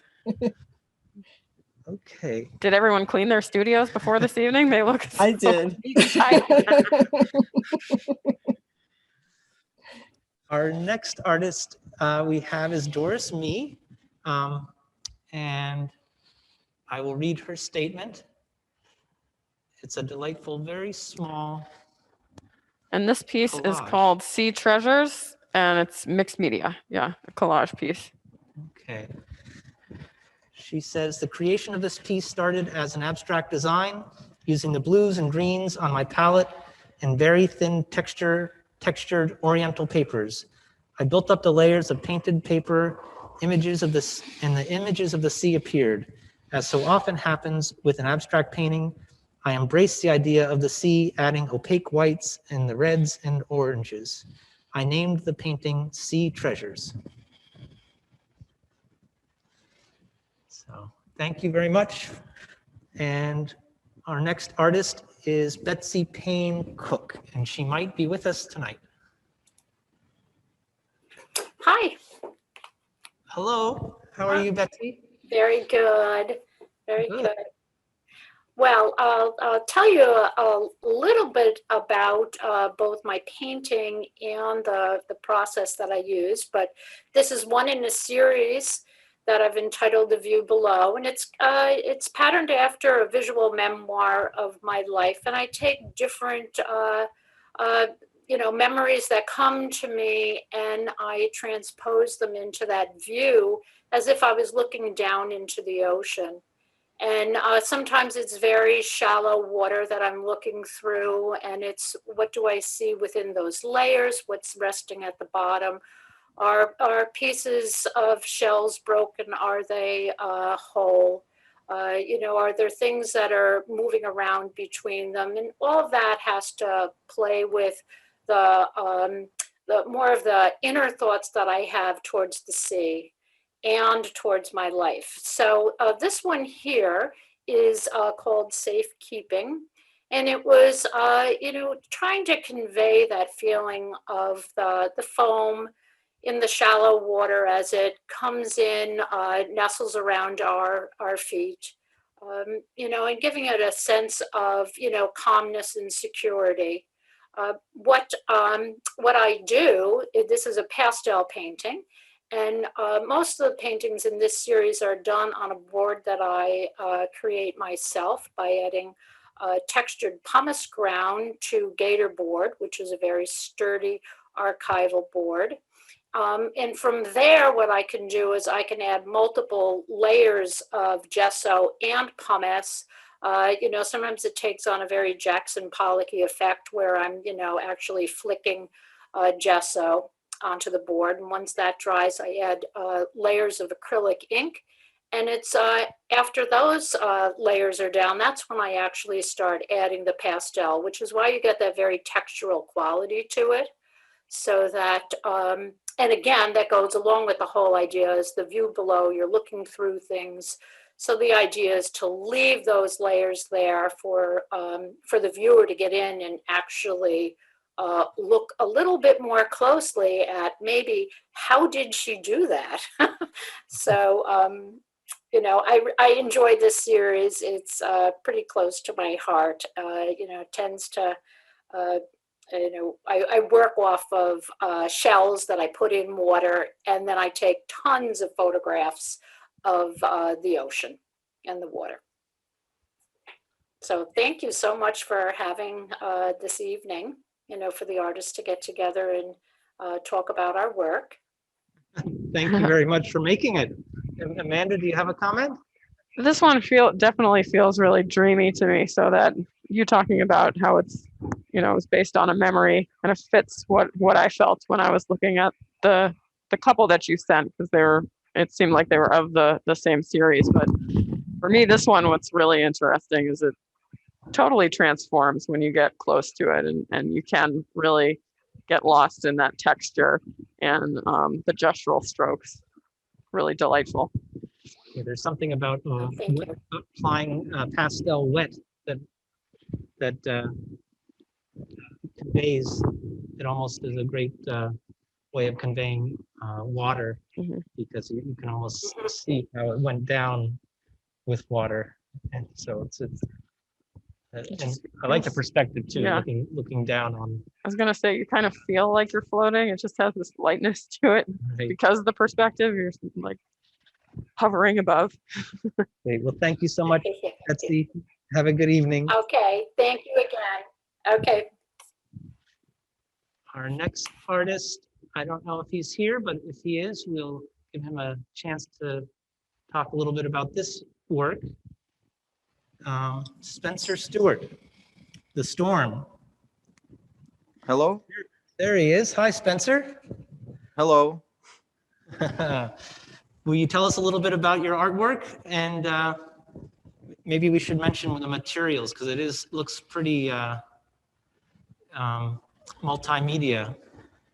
What are the materials, Amanda? We just have multimedia is just all says he gave us, multimedia? so he's Okay. gonna have to enlighten us with Yeah. what he specifically uses. But What is in here? So I used some different types of paints, like gesso, car paint. I also used some spray paint, pigment, and ink also. So I used a lot of different things to produce this. But what I'd like to say is that before being a painter, I've been playing music since I'm a kid. So it's, for me, the way I learned how to paint was through music, which is a bit strange to say this, but there are two languages that kind of resemble each other, and I was just trying to be the medium for the will of the painting to express itself in a way. So what I wanted to do was not really influence the painting like in chemistry a little bit, just let the painting create itself through its own chemical process. I can hear this painting. It's very, it's up to 11. It definitely is named properly too, The Storm, right? It has, yeah, feels like a crash to me. It definitely has a lot of energy. Yeah, well, when you said changing tides, I thought of the fact that when you're like caught in between tides, you could be in danger in a way. Like if you're caught on a beach, like after a walk in the sea while the tide is low, and all of a sudden the tide gets high, then it can be a surprise. So it was just that part of changing tides that really spoke to me. So in particular, so yeah, I was just trying to show a storm through that will just pass through time in a momentous, tumultuous moment. Well, I hope you continue to be inspired by all the arts and let your paintings inspire your music and let your music inspire your paintings. And I hope to see a lot more of you at the Cape Cod Museum of Art. Thank you very much. Thank you for having me. Thank you, Spencer. Yeah, this one for me, I love. I think if we live on Cape Cod, we're naturally drawn to the ocean because it's so complex and complicated and contradictory, and a lot of the work here shows the ocean as, docile or beautiful or calming. And to me, this piece is the exact opposite. That this is the ocean at its most rageful and dangerous and loud and dark. Yeah. At least that was my read. I think us true Cape Codders know how violent that and scary it becomes. that ocean can be. Great. So we'll continue on here. And we're going to go into the Ocean Edge Gallery. If our cords reach. You get plenty of slack. Right. Okay. So the next artist, let's see, is Donna Gordon. And another scene of the ocean. And I'll read Donna's statement here. Donna Gordon is a fiction writer and a visual artist from Cambridge, Mass. She primarily is a watercolorist and a printmaker and spends part of every summer on Martha's Vineyard near the ocean. Wave 1 is painted on a 22 by 30 inch Arches cold press paper and is a companion piece to Wave 2, which is not shown here, finished a year later, which is the same dimensions but a very different view of the ocean. Both wave paintings were an opportunity to examine the seemingly untouchable beauty and texture of water. It was a challenge to keep the image fresh and moving. I like to paint large. It gives me a vivid, life-like feeling. Besides watercolors, I like to do life drawing and printmaking.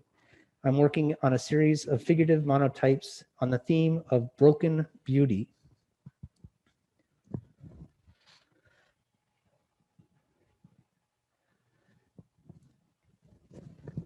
I really enjoyed the movement in this one. I think that the keeping it fresh, the fact that she talked about that, I think she was pretty successful in that. The lines, the white really pops and dances around for me. It's how unpredictable the water can actually be. Just looks like this one was really fun to paint. Great. Okay, our next artist is Eileen Casey, and we can just swivel here. Eileen actually has two works in this exhibition, and both have a similar theme. I'll read Eileen's statement here.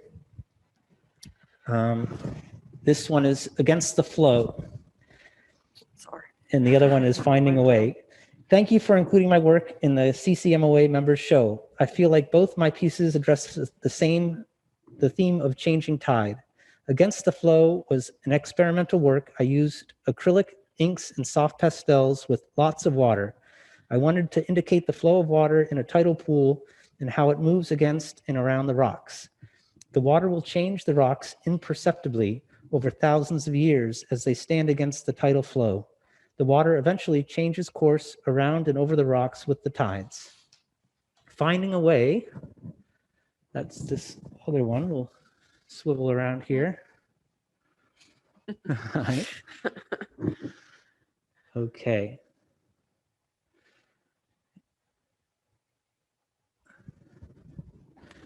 Finding a Way was also created with acrylic inks and soft pastels. The subject in this painting is also water, but this time the flow of water is changed by the koi swimming in it and finding their way together about the pond. Okay, thank you. Thank you, Eileen. And let's see here. The next one we have is Linda Fanning. I think she's with us tonight. Actually, we even spoke a little earlier. And let's see if we can get the, I have requested she unmute herself. okay. Let's see if that is working. So this is Feeding Time by Linda Fanning. And there's some seagulls and some ocean and breaking waves. This Ocean Edge Gallery, the kind of a fitting name for this. There's a lot of water scenes, at least in part of this gallery. Can you hear me? We can, but you have an echo, echo, echo. Oh.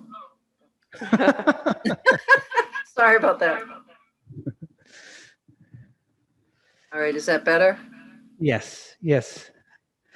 So we can't see you though. Oh, so I'm new at this. Yeah. Turn on your video. You can turn on your video. It's there's maybe on the bottom left a way to unmute and turn on the video. If not, you can just respond. There you are. We had the camera covered, sorry. Yes, I'm Linda Fanning. I'm a self-taught artist, and I mostly do impressionistic work. The one thing I like about this painting that I did is I take a lot of photographs and of the beaches on Cape Cod, and it just brings back a lot of happy memories, and I also love it because it's my favorite bird is the seagull, and to watch them with such energy and then such hard work to get their dinner is just amazing, and they just do it all the time, and then they try to steal the food from each other, but I find it very entertaining and relaxing, and so I just love it. And the challenge of this particular watercolor painting was to let the painting do what it wants to do, but at the same time controlling it. So that was the challenge, but it's I love the energy and the sounds of the ocean, and it's just it's a very peaceful thing for me when I go to the beach, and it's just very relaxing. And the one nice thing is that the beach is always there, the ocean is always there, no matter what is going on in the world, and it's just so relaxing. And but I also like to work in acrylics and oils, and I did one 30 years ago of my two oldest sons when they were children playing in the sand on the beach, and that was quite a nice thing, and working with that. And I believe the lesson I had was a long time ago, and it was with Robert Hitch, and it was right in Dennis, I think right next door to the museum. He had a little studio area there, and he was amazing. And but I also have a lot of acrylic paintings of flowers and ocean views, of course. But anyways, yeah, and I have to just throw this in. I also teach it with Creative Outlets, which is a great program for kids that are wonderful young artists. And so it's a lovely thing. And I just want to thank Benton and Amanda for all your work that you do to keep art alive and supporting the arts. And I just want to say thank you. And thank you for letting me be part of this. Thank you very much, Linda. Yeah, thank you. Yeah, I hope you're part of many more upcoming. And shows that we have. It's great to have you working with the kids here at the museum, and we love your art. Thank you. So our next artist, actually, we should mention, is the last award recipient. Not quite last. Oh, not quite last. Still a sculpture. Oh, right. But he has two pieces in the exhibition.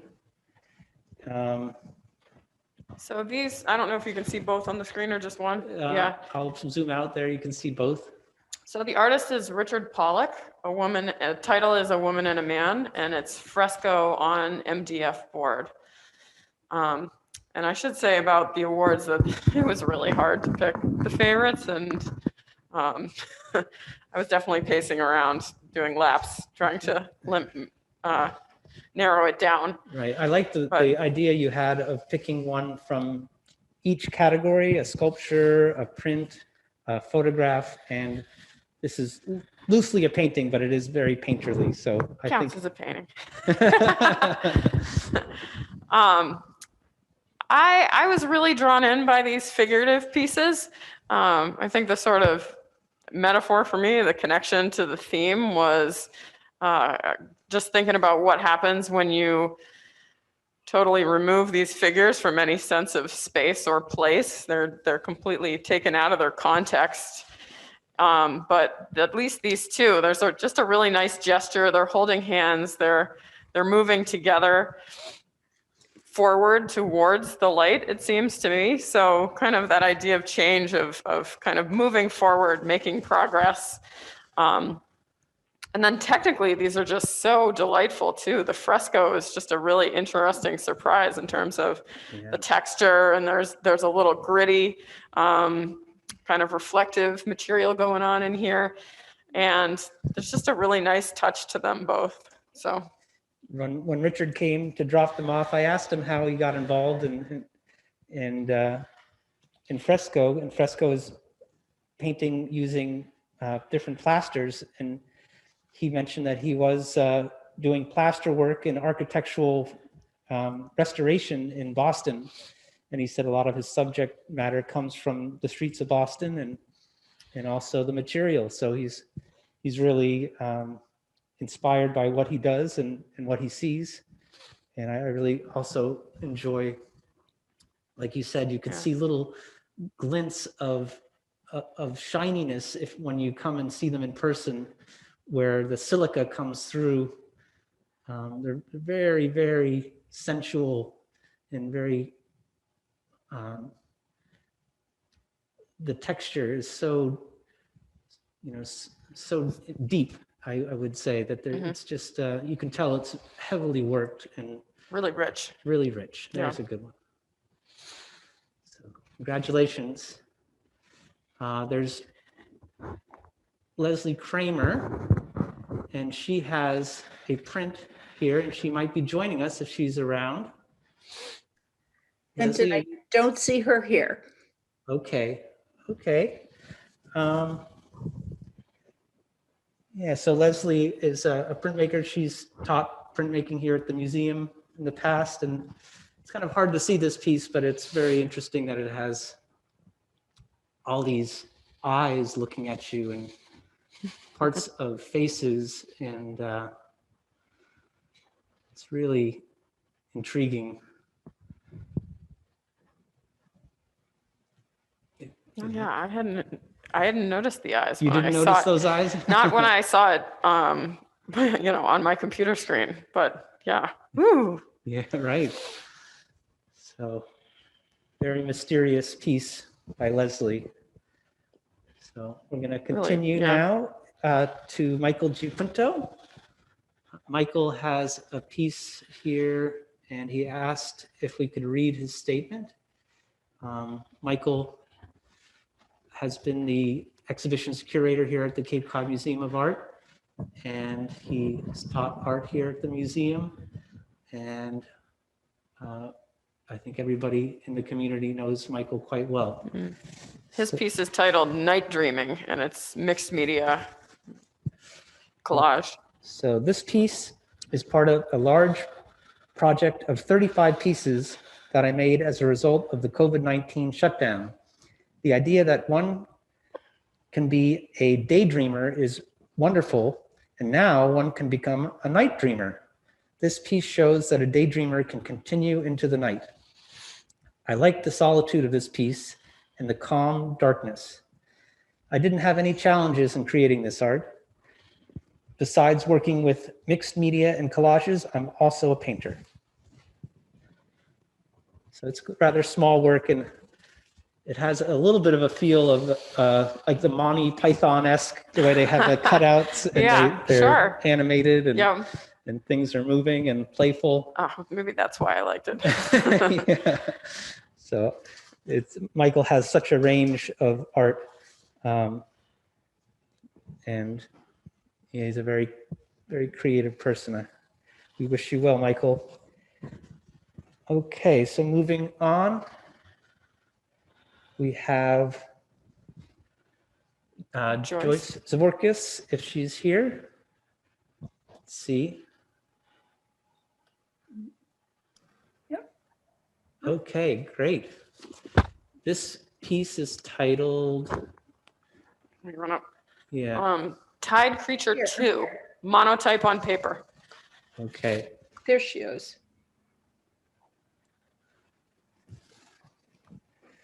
Okay, Tide Creature 2. Let's see if I can.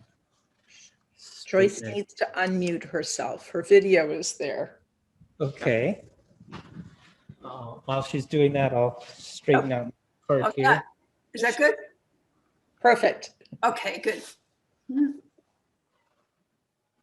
Okay. So my piece is called Changing Tides, and it's a monotype. And it's part of a series of works I did based on a tide pool that I saw at low tide, like many others. I walk on the beach at all times of the tides, but at low tide, you see all these wonderful shapes and textures.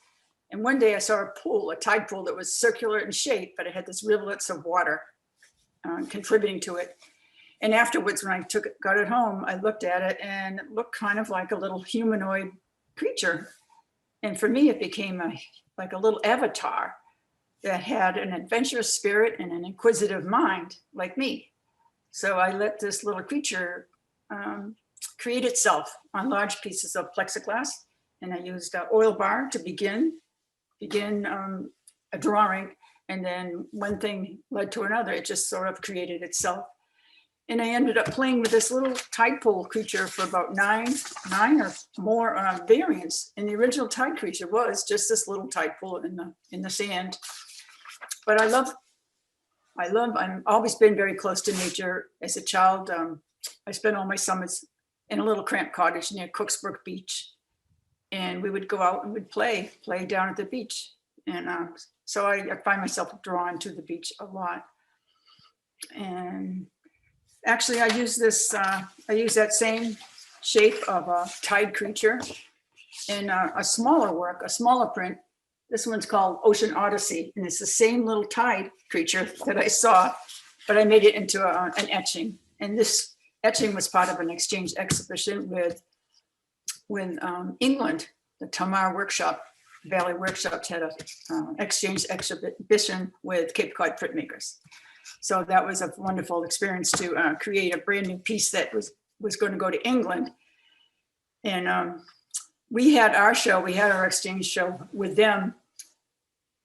And, stop my video. So we had a show at the Cape Cod Museum of Art just about a month or so ago. And that was a wonderful exhibition, but the English printmakers couldn't come because of the COVID. And our show over in England was canceled. Well, we might want to also mention, Joyce, that you're part of 21 and Churro, the group of artists that have been meeting now for, is it 21 years now? Yes, it's 21 years. We actually started in 1999, so it's more than 21 years. But we're excited about having a show at the Cape Cod Museum of Art in April, as James mentioned. Yeah, so that's going to be a lot of fun. I'm working on a piece now. It's in the background there. There's all these lethal fumes in the studio from the initial paint. Horrible stuff. But I wanted to get some drippy stuff going and then start my final painting. Well, during that exhibition, Joyce is going to be teaching a class here at the museum. So stay tuned, and we'll try to make sure we don't have any of those very toxic fumes in the No. classroom. No, it'll be fine. We're gonna set up a nice printmaking school there. It'll be fun. We gotta get that press out from the corner though. Right, we will. We'll get it all set up. Well, thank you so much, Joyce. We'll see Toxic you then. fun. Okay. This was one of your favorite pieces, wasn't it? The Joyce's? Yeah, this was one of my favorite pieces out of all the pieces. I love the idea of this fictitious low tide creature. I think we all can remember being a little child playing in little tidal pools and just being amazed at all the life. And the closer you looked, the more you saw, and the closer you looked, the more you saw, and they all had antennae and a lot of appendages. So I think this is just a really playful, fun idea that brings me back to my childhood. Well, and Joyce's pieces like that too. There's layers here. The same thing. The more you look, the more you see. Right. Okay, so I'll just quickly pan by this piece because this was Another by another piece. Is it Pamela? Is that her name? Yeah, Pamela Reddick. Pamela Reddick, great. Lunar Sway, gelatin print on paper. Hi, can you hear me? Yeah, you're back. I'm back. Okay, so this is nothing like the other piece in the show. And I always like to do something that's different. I like to have two sides of what I do. And this is a gelatin print, and it's made with, the plate is made with this kind of gelatin that you get at a grocery store, and it makes a nice little plate, and you ink it up and put down textures and stencils, and it's a very fun process. It's, if you've never tried it, you should, because you don't need a printing press. You just put the paper on and rub, and you've got, like, I did all these the day before the deadline for this show. And Okay. usually I don't work like this, but I thought, oh, let's go for it. Let's try something different here. And You're not supposed to admit that. I know, but hey, we're all friends here, right? So fortunately, it was accepted into the show, which validates my wild and crazy side. So, Yeah, it had a really nice sort of gestural feel to it. it was spontaneous. I went through and had fun with the color and kind of a little bit of a luminescence shining through the water there at the bottom. I didn't really want to use the paper doily, but it seemed to do the job as far as froth on the water goes. So Right. it was fun to do, and I appreciate being validated for other things that I do. So thank you. Thank you. I enjoyed the really graphic quality of this one too. Just the really strong shapes. Thank you. So we have up next Susan Stewart, and I'm trying to get a good, better picture of this one if possible. That's probably going to be all right. Oh, my video is not working, Bruce. Oh, maybe it is now. Oh, yeah. Okay. Are you there? Yes, I'm here. Do you hear me? Yes. Hi, Susan. Hi, how are you? Good. Can you tell us a little bit about this work? The title, we have Bathers at Low Tide, Right. Oil and ink on canvas. That's right. I wrote something I'll just read to you because I feel more comfortable that way. As a figurative expressionist and a colorist, I often use colors to express my emotions. The palette I chose for this painting is both bright colors and dark contrasting colors. When painting, I search for a combination of colors to create a mood. In this painting, the mood was in reference to the phrase, out of darkness into the light. I painted this during and through Indian summer 2020, a transitional and changing time. I portrayed these three anonymous subjects enjoying a moment of joy and happiness and wished to instill these feelings on the viewer through the bright colors of the landscape and the figures. It's a quiet moment of human interaction and communication. One woman in the shadows, introspective, and the other two figures inviting in the warmth and the sun. And I asked the viewer to enter into the painting and feel the colors. Yeah, I think Amanda was saying that she felt the colors. That's for sure. Oh yeah, that's what I really enjoyed about this one, is that it's like you took a photograph and turned the saturation all the way up so that things get really abstracted and kind of interesting.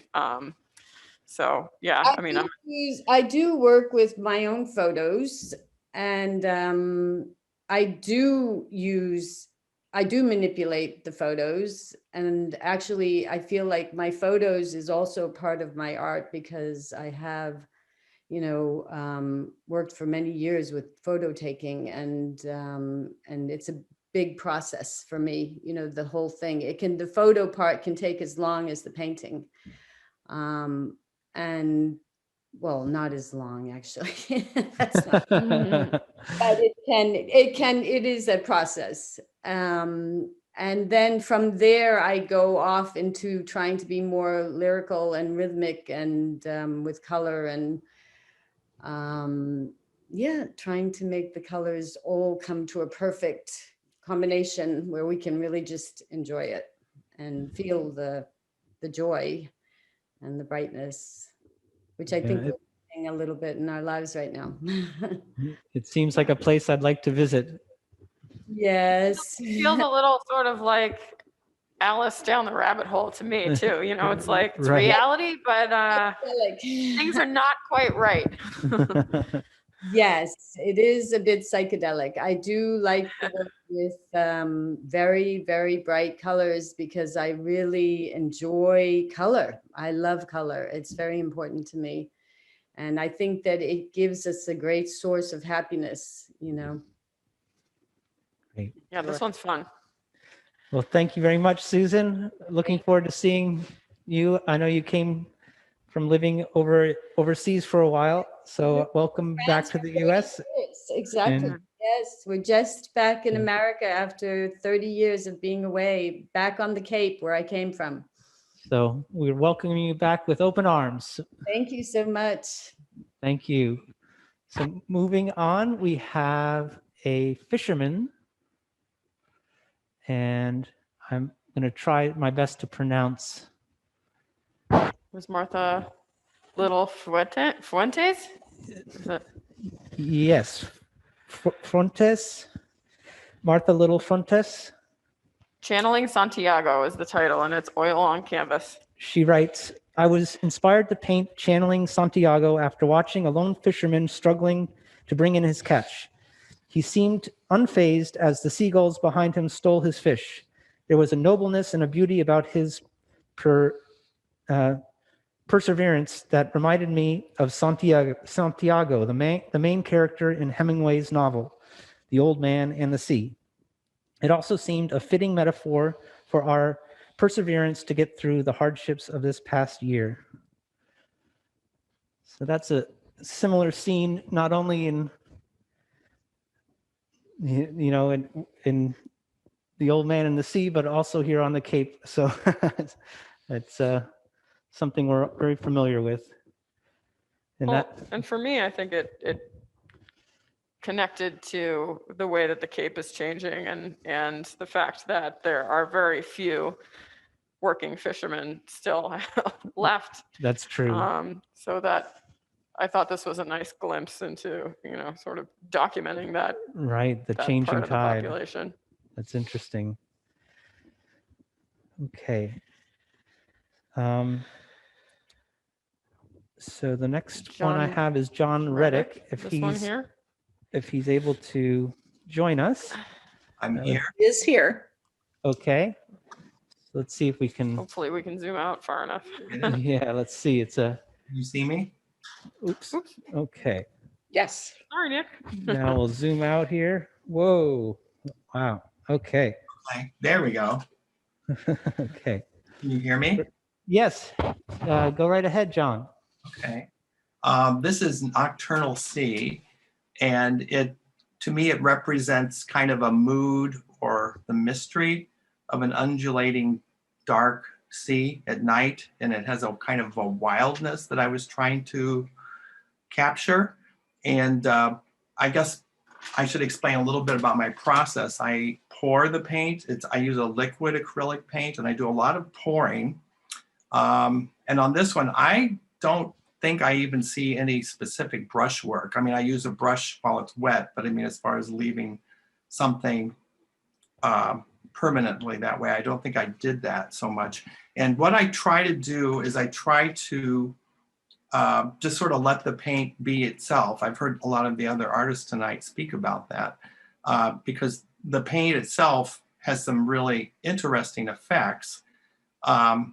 But what I try to do is just participate in the making of the painting just enough to take it from what would be normally completely abstract, non-representational work into something that shifts into representational work where you see sky. You definitely have a feeling there is a sky, there is water, and definitely a crashing wave. And I think it's the motion of the waves in particular, just the complete abstractness and the wildness of crashing waves that's really probably the most powerful aspect of what I was trying to communicate in the painting. It must have been an adrenaline rush to make something like this, because I can see how one wrong color, one wrong combination would end up, you know, maybe ruining a piece like this. And I've only seen people do this paint pour technique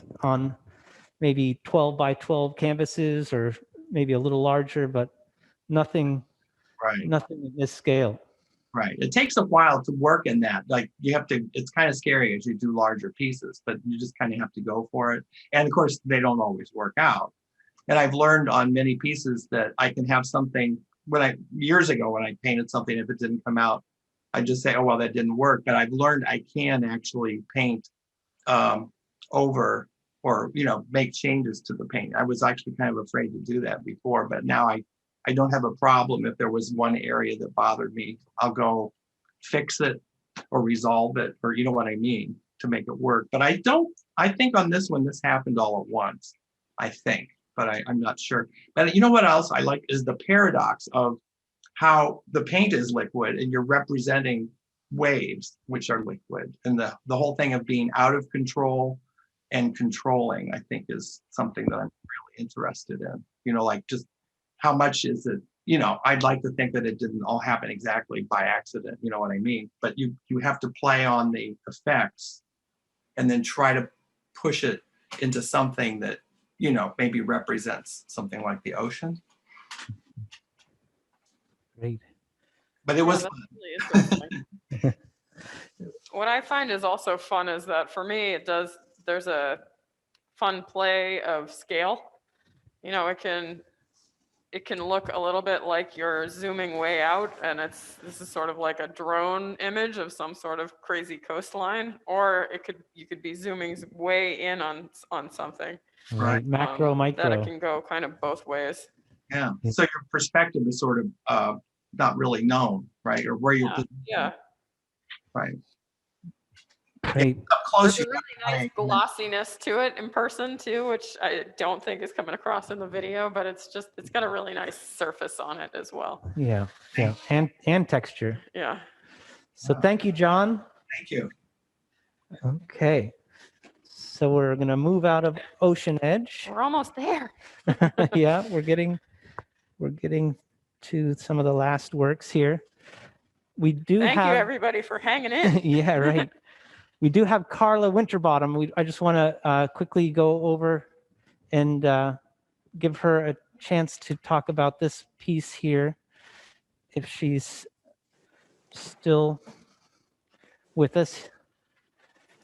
She wasn't here at the beginning, or was so, but maybe she can tune in if she's in.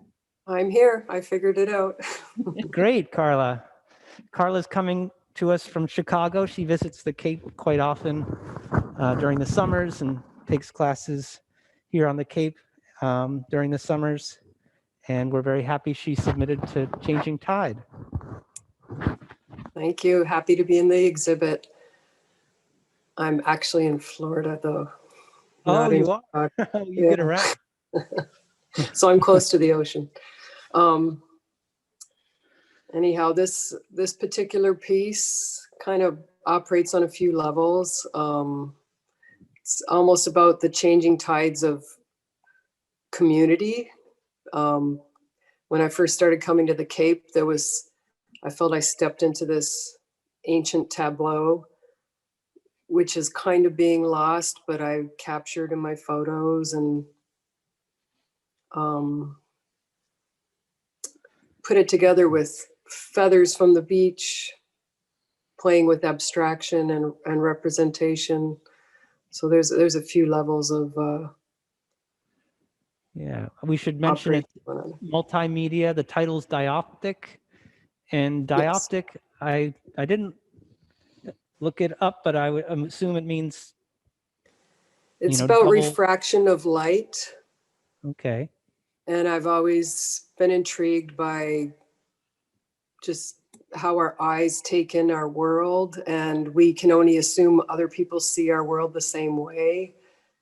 And lenses take in our world. So there are lenses in that piece. There's, some of it's photographs, some of it's etchings that are of a photograph of a reflective surface. So there's like these layers of things going on.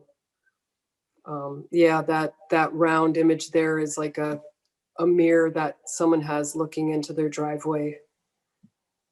So that's it's just like layers of meaning and playing with imagery and formalism versus personal diaristic trailings of places I've been. And then I just kind of put it all together and hope that it has some kind of visual impact. Yeah, it felt like a diary to me, or a scrapbook, antique scrapbook page or something like that, and it definitely feels nostalgic with a lost my train of thought. 2.5 hours in, sorry. It's a little bit like a narrative. That sense of nostalgia or kind of recalling a memory, a childhood memory or something like that. Mm-hmm.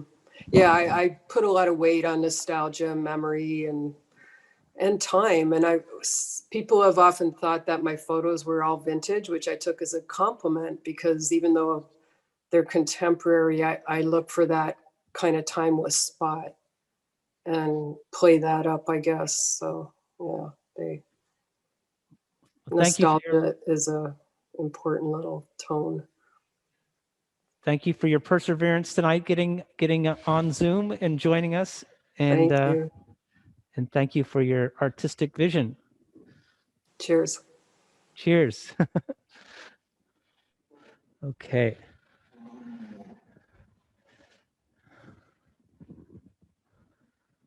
So we move around the space here in the museum. This is a piece that might be a little tricky to get the full view of, but we will try.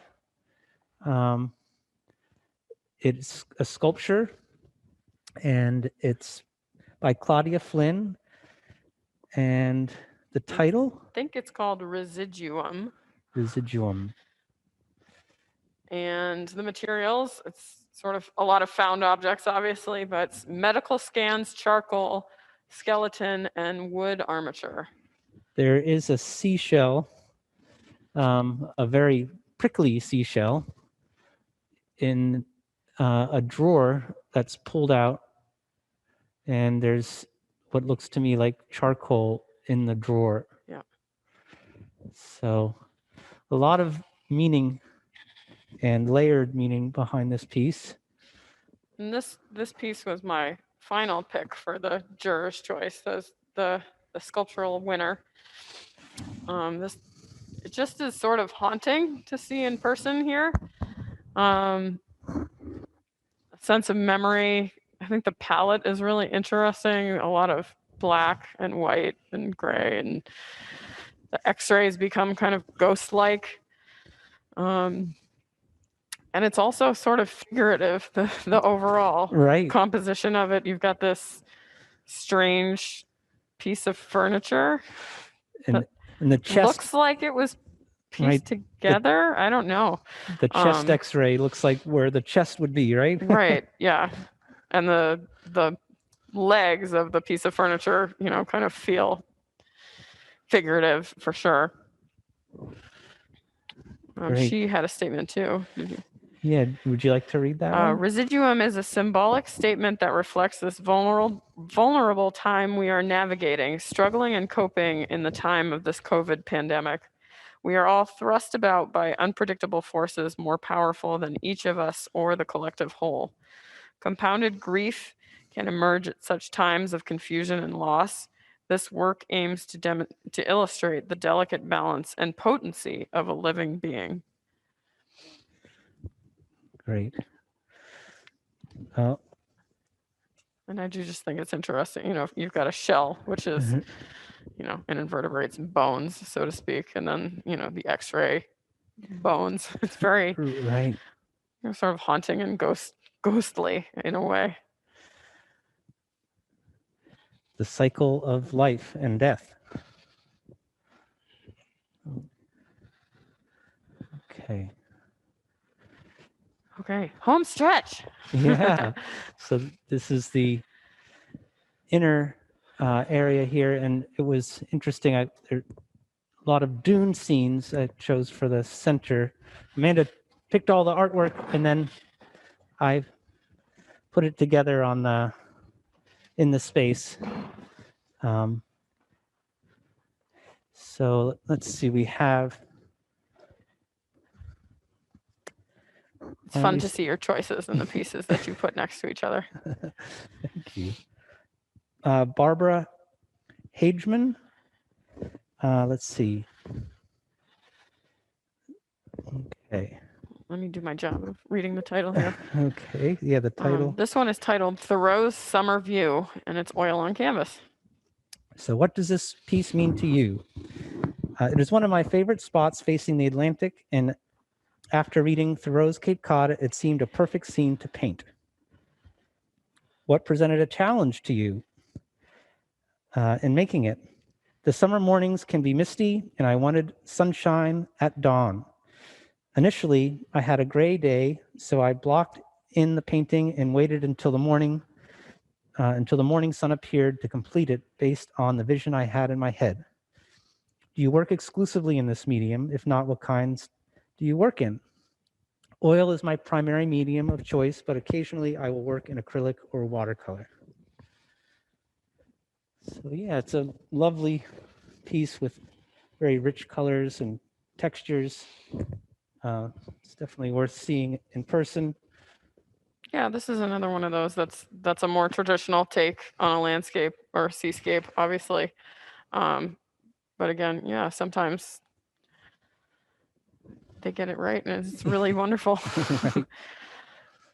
Okay. It's interesting, the title too, just using Thoreau, his book Cape Cod is such a touchstone of. He walked from, what was it, Walden Pond all the way to Provincetown and back. Mm-hmm.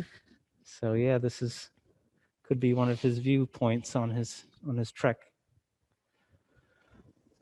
And then Above we have a He small. was basically like the first tourist. Yeah, he was. Okay, this is the misty scene that Barbara was trying to avoid here in the mornings. Right. This is Piora Malka. Malka. Okay. And the title is Calling to Rome 1, acrylic on canvas. 2 years ago, it was a very cold winter day. We went out to our family. We went out with our family to the White Crest Beach. I'm not sure where that one is. I took some photos. This painting is from one of those photos. The day was very soft and full of gray colors. I chose the title Call to Rome because every grain of sand finds itself in different places at different times. What I love in this painting is the easy, fast movements of the brush, the flowing and the softness. I love the energy and most of all, the shape of the heart in the sand. Call to Rome, #1, is part of a series of 6 paintings. Ah, I see that heart. I know, I hadn't noticed it when Yeah, I didn't pick up on it I until. selected it. So I think you do see that happening on the beaches sometimes. You see these really interesting way the waves come up and surround a little piece of land. And this is another one of those ones that's just a more subtle, soft, quiet moment. It's not the big banner day, the really outstanding moment, but sort of quieter ones, which I think when you live here year round are maybe the ones that you enjoy the most. Right, they have a lot of meaning. Okay, let's come down to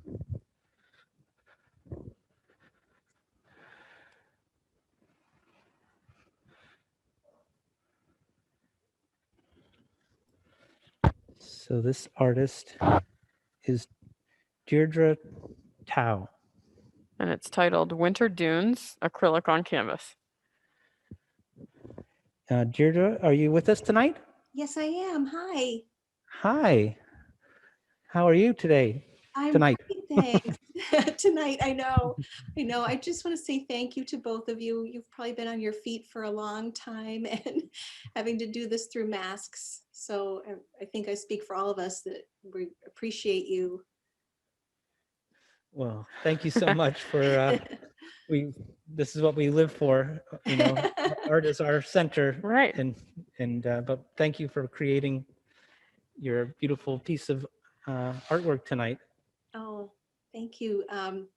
So other artists had spoken about how the water was an influence in their choice of subject matter for this show. And though this is definitely a beach scene, by the water is not necessarily in the picture, but instead the wind is what shapes, is what created the interesting shapes to me. So the way that the snow in the wintertime on the beach settles into the crevices of the dunes is what really drew me to want to paint this scene. Yeah. Yeah, that's interesting how the sand and the snow intermingle, and sometimes you get these areas where you have a little bit of both. And then you get to see it dissolve as it warms up. What I love about this one is how sort of liquidy everything feels. It almost looks like the sand's just going to melt away. Yeah. Really enjoyed that. Right. There's a style to it that is consistent throughout, that gives it some harmony, the way that you create shapes, and the shapes all have. And your palette is just beautiful. I mean, those sand dunes are so epic and wonderful. And yeah. Thank you so much. Thank you. Great. Well, you have your gallery not too far from here, right? Deirdre, do you have is that the Tao Water Gallery? Is that yours? Our Sorry, she got muted. Just a minute. Okay, that's all right. I was just wondering if she wanted to mention her gallery. I thought it might be her and her family's, but I'm not sure. She's coming back. I'm not sure how that There happened. she is. Yeah, I'm not sure how that happened, but no, that's not my family. I'm not related to them. Oh, you're not? Okay. Well, I'm happy I clarified that because, yeah, it's good to make sure we have our each have our own place. Your work would fit right in there, though. Well, thanks again. Okay, have a wonderful evening. Thank you. You too.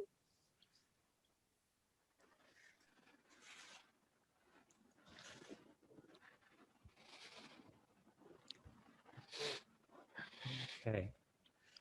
So this is a piece by Gary Orgonsky. He's someone who's quite involved in the museum as a volunteer. He helped hang this exhibition. Get a little further out here. So he's part of our exhibition committee technicians. Yay, shout out to them. They're awesome. Yeah, it's a lot of work. Hi, Benton. Hey, Hi. Gary. It's great to be here tonight with you. Oh, great to have you. Thanks for hanging in. Yeah, right. So see, where's the title here? We have it over here.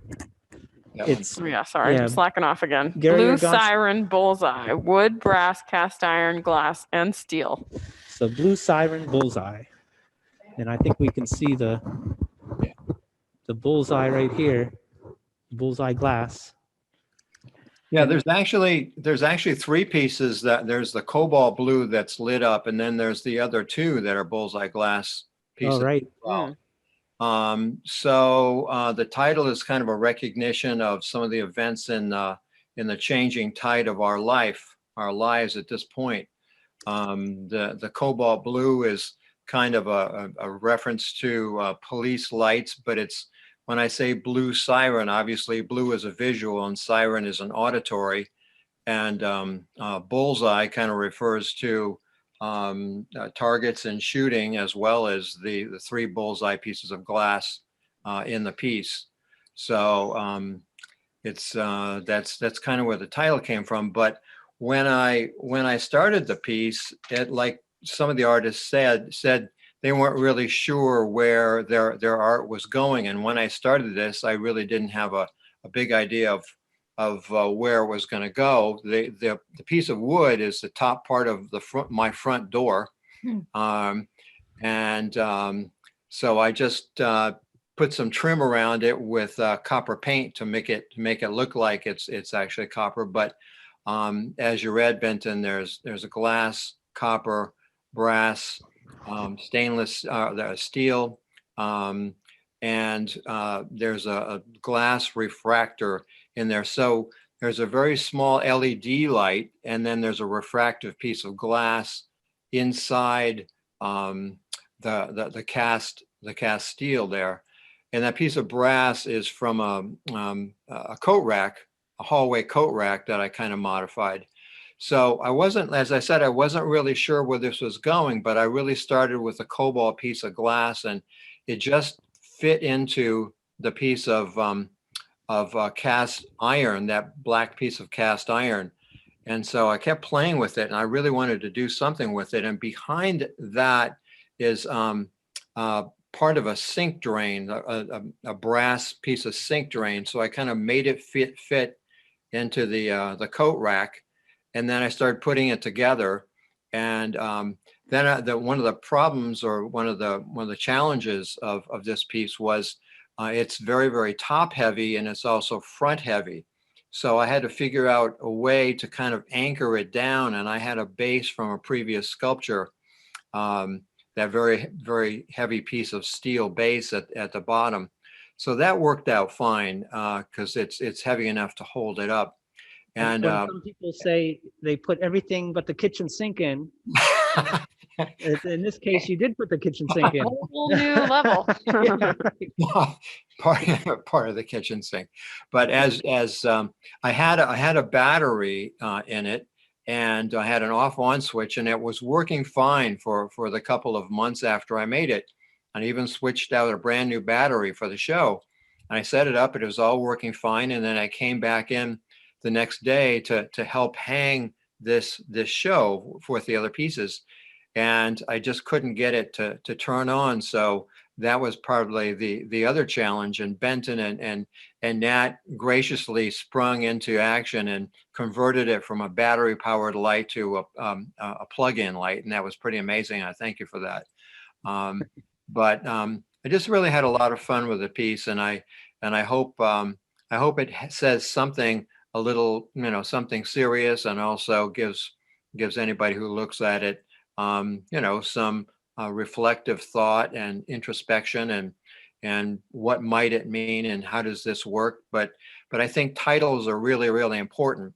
So that's why I titled it Blue Siren Bullseye. It's arresting. It's a very good, Benton. Zinger. Yeah. Well, thank you, Gary, for all you do at the museum, and also for your wonderful artwork and making us ponder the meanings behind. It's a great adventure to take with you. Yeah, this one was really intriguing to me. I think it was another one of the pieces that I was drawn to just because it asks more questions, I think, than it provides answers, and wasn't quite sure from the photographs of the piece, but seeing it in person, it really, I feel like I'm my 4-year-old son, and I just want to kind of creep up to it and check it. And actually, that's what I did when I came up. You're sort of looking around and checking it out, and what is this thing, and what is it trying to say? So I think it's really engaging in that way. Well, thank you so much for including me in the show. Great. So we're going to continue with this last dune wall we have in the center of the gallery. And let's see, we have a Maxine Raymond, and I can read her statement, or maybe that you could. This one's titled Climate Change, Who Wins? Okay. And it is soft pastel on paper.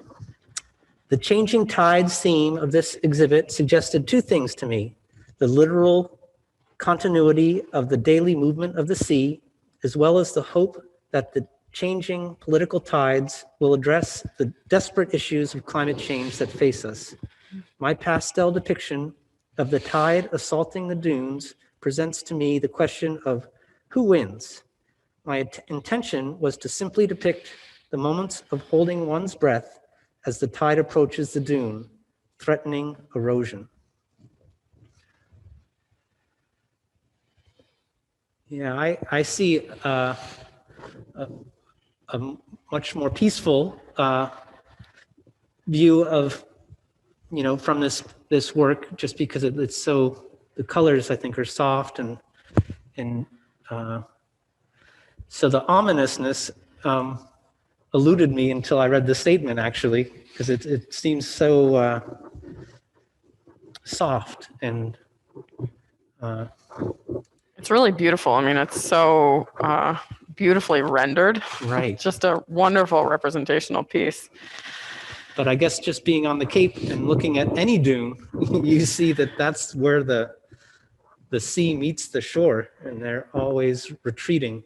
Well, and I think that's one thing that's interesting about the climate change issue on Cape Cod is it's not abstract. It's there in the dunes. You can watch it happening, and you've got evidence of it. Those crazy photographs of some of the sort of houses in Chatham that are clinging to the sides of the cliffs. That's the evidence. It doesn't ever seem to be going in the other direction, does it? And I think Thoreau even mentioned that in his walk down the Cape, is that all the people he talked to mentioned how the Cape was always slowly eroding. So, and now a piece by Susan Hollis. Susan Ann Hollis. As a graduate of Rhode Island School of Design making textiles, I spent many years creating tapestries and one-of-a-kind clothing before turning my hand to painting. Oil and pastel are my two favorite mediums. Often I'll do a study in pastel and then complete a larger work in oil. I'm always looking for inspiration on my walks or trips. Spending a lot of time outdoors in nature helps me interpret my photos when I'm in my studio. Dune Edge represents one of my treasured places, the dunes of the Outer Cape. These precious areas are constantly shifting and changing with each passing storm. I love the shadows that dunes cast, the waving grasses, and the moving clouds. Each year, some of my special places get smaller, or the beach roses and grasses disappear, worn away by nature or mankind. She seems to have a very personal connection to this place.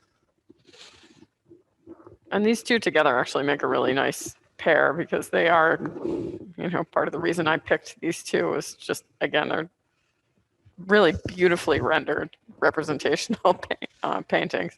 Yeah. I think we can move to the very last artist in our evening tour and our virtual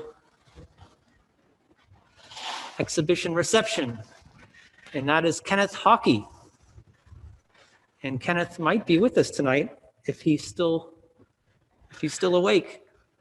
I believe he is. There he is. He's Right here. Hi, Kenneth. Hello, can you see me? No. All right, I might be having a problem, which I often have on this computer. Let's see. So I might mention that Kenneth has been a very great supporter of the Cape Cod Museum of Art in many ways, being a contributor to our auction for many years, for being on the auction committee to help organize the auction, our annual auction, and now stepping up to the plate as our most recent board member, or one of our most recent board members. So thank you, Kenneth, for all your support of the Cape Cod Museum of Art. Thank you. I'm sorry I can't get, you don't need to see my face anyway. Well, I'd say I'm a pretty straightforward person, so my interpretation of the theme is pretty literal, and I think a lot of what I think about when I am exploring my hometown of Truro is been mentioned a lot in the last couple of dune paintings that you've talked about. This particular painting is called Ballston Beach. Breach at Ballston. Breach at Ballston Beach. Right. And it's showing the breach of the dune and the water that is sort of really creating an estuary in that part of Truro. There was a dune that completely blocked the ocean, and now the water is coming right through. I wanted to also say that I do like detail when I'm painting. I like to create detail. I think that any of the subjects that are in my painting deserve some of that, but I also am thinking of subtlety at the same time. So when I'm painting, my mind is saying detail but subtle, detail but subtle. This particular painting was painted a couple of years ago, and it's a canvas. So the paint, particularly the white paint, is a little bit more thick in this instance. The other painting, which is above, was painted this year, and it's on a linen canvas. So even though I'm thinking of the same things, the detail and the subtlety, this has a much more smooth appearance when you look at it in reality. Now, being in Truro, I'm always seeing both the natural changes, which are a little bit more subtle. You see these trees are no longer to survive there as the salt water approaches. The other side was a little bit more dramatic when the changes happened. The rising waters were caused by storms, and also because of rising waters. When I'm painting, I only use red, yellow, blue, and white. I may use an intense version of one of those colors for detail, but basically I kind of use a muddy approach. Early on, Amanda was talking about the dirty painting, the dirty paint on one of the first images that she showed. If you take each brush stroke, or the paint from each brush stroke that are in my paintings, and set it aside, you would probably say, it's kind of a muddy brown or a muddy gray or a muddy orange. But when you put all of those together, I get the effect that I want. And also we talked about, when do you put your brush down? And I know that I'm done when through my color theory processes, I've created that unity in those colors. So that's basically the main things I'm thinking about, are the subtleties and the details and the unity of the color and the mixing of the colors. And that's pretty much what I like to do. It's a lot of thought that goes into each composition. That's for sure. Benton and I are nodding. Yeah. But Kenneth, yeah, I really enjoyed seeing your work. I'm sorry. I was just going to say, I really enjoyed seeing your work, and I remember it being really difficult to pick. I was going back and forth through the ones that you submitted. But I enjoy these two together because I feel like they're both kind of stark and quiet. And, yeah, it's definitely quiet. I've done a lot with sort of documenting places that I've been. I do a lot of architectural things, both for here on the Cape and from where I grew up. I like to paint a lot of architecture. And the third painting that wasn't in this was a little bit more architectural than these two. So I like that you chose these two. And what you're talking about color, it's so sophisticated in the larger two, the kind of play of the warms and the cools back and forth. It's just really delightful. Yeah, so if you think, I don't use orange, I don't use green, but the blue has a little bit of red, yellow, and white in it. The orange has red, blue, and yellow and white in it. So all four of those colors are in each of the brushstrokes pretty much. And that's a way for me to create that unity. Great. Well, thank you so much, Kenneth, and thank you for waiting and being the last one. But we really enjoyed having your paintings as part of the show. So that. Thank you all. Yeah. So maybe Amanda and I can come over here and we'll just. We're still standing. Yeah, we're still standing. So, well, thank you so much, Amanda. No problem.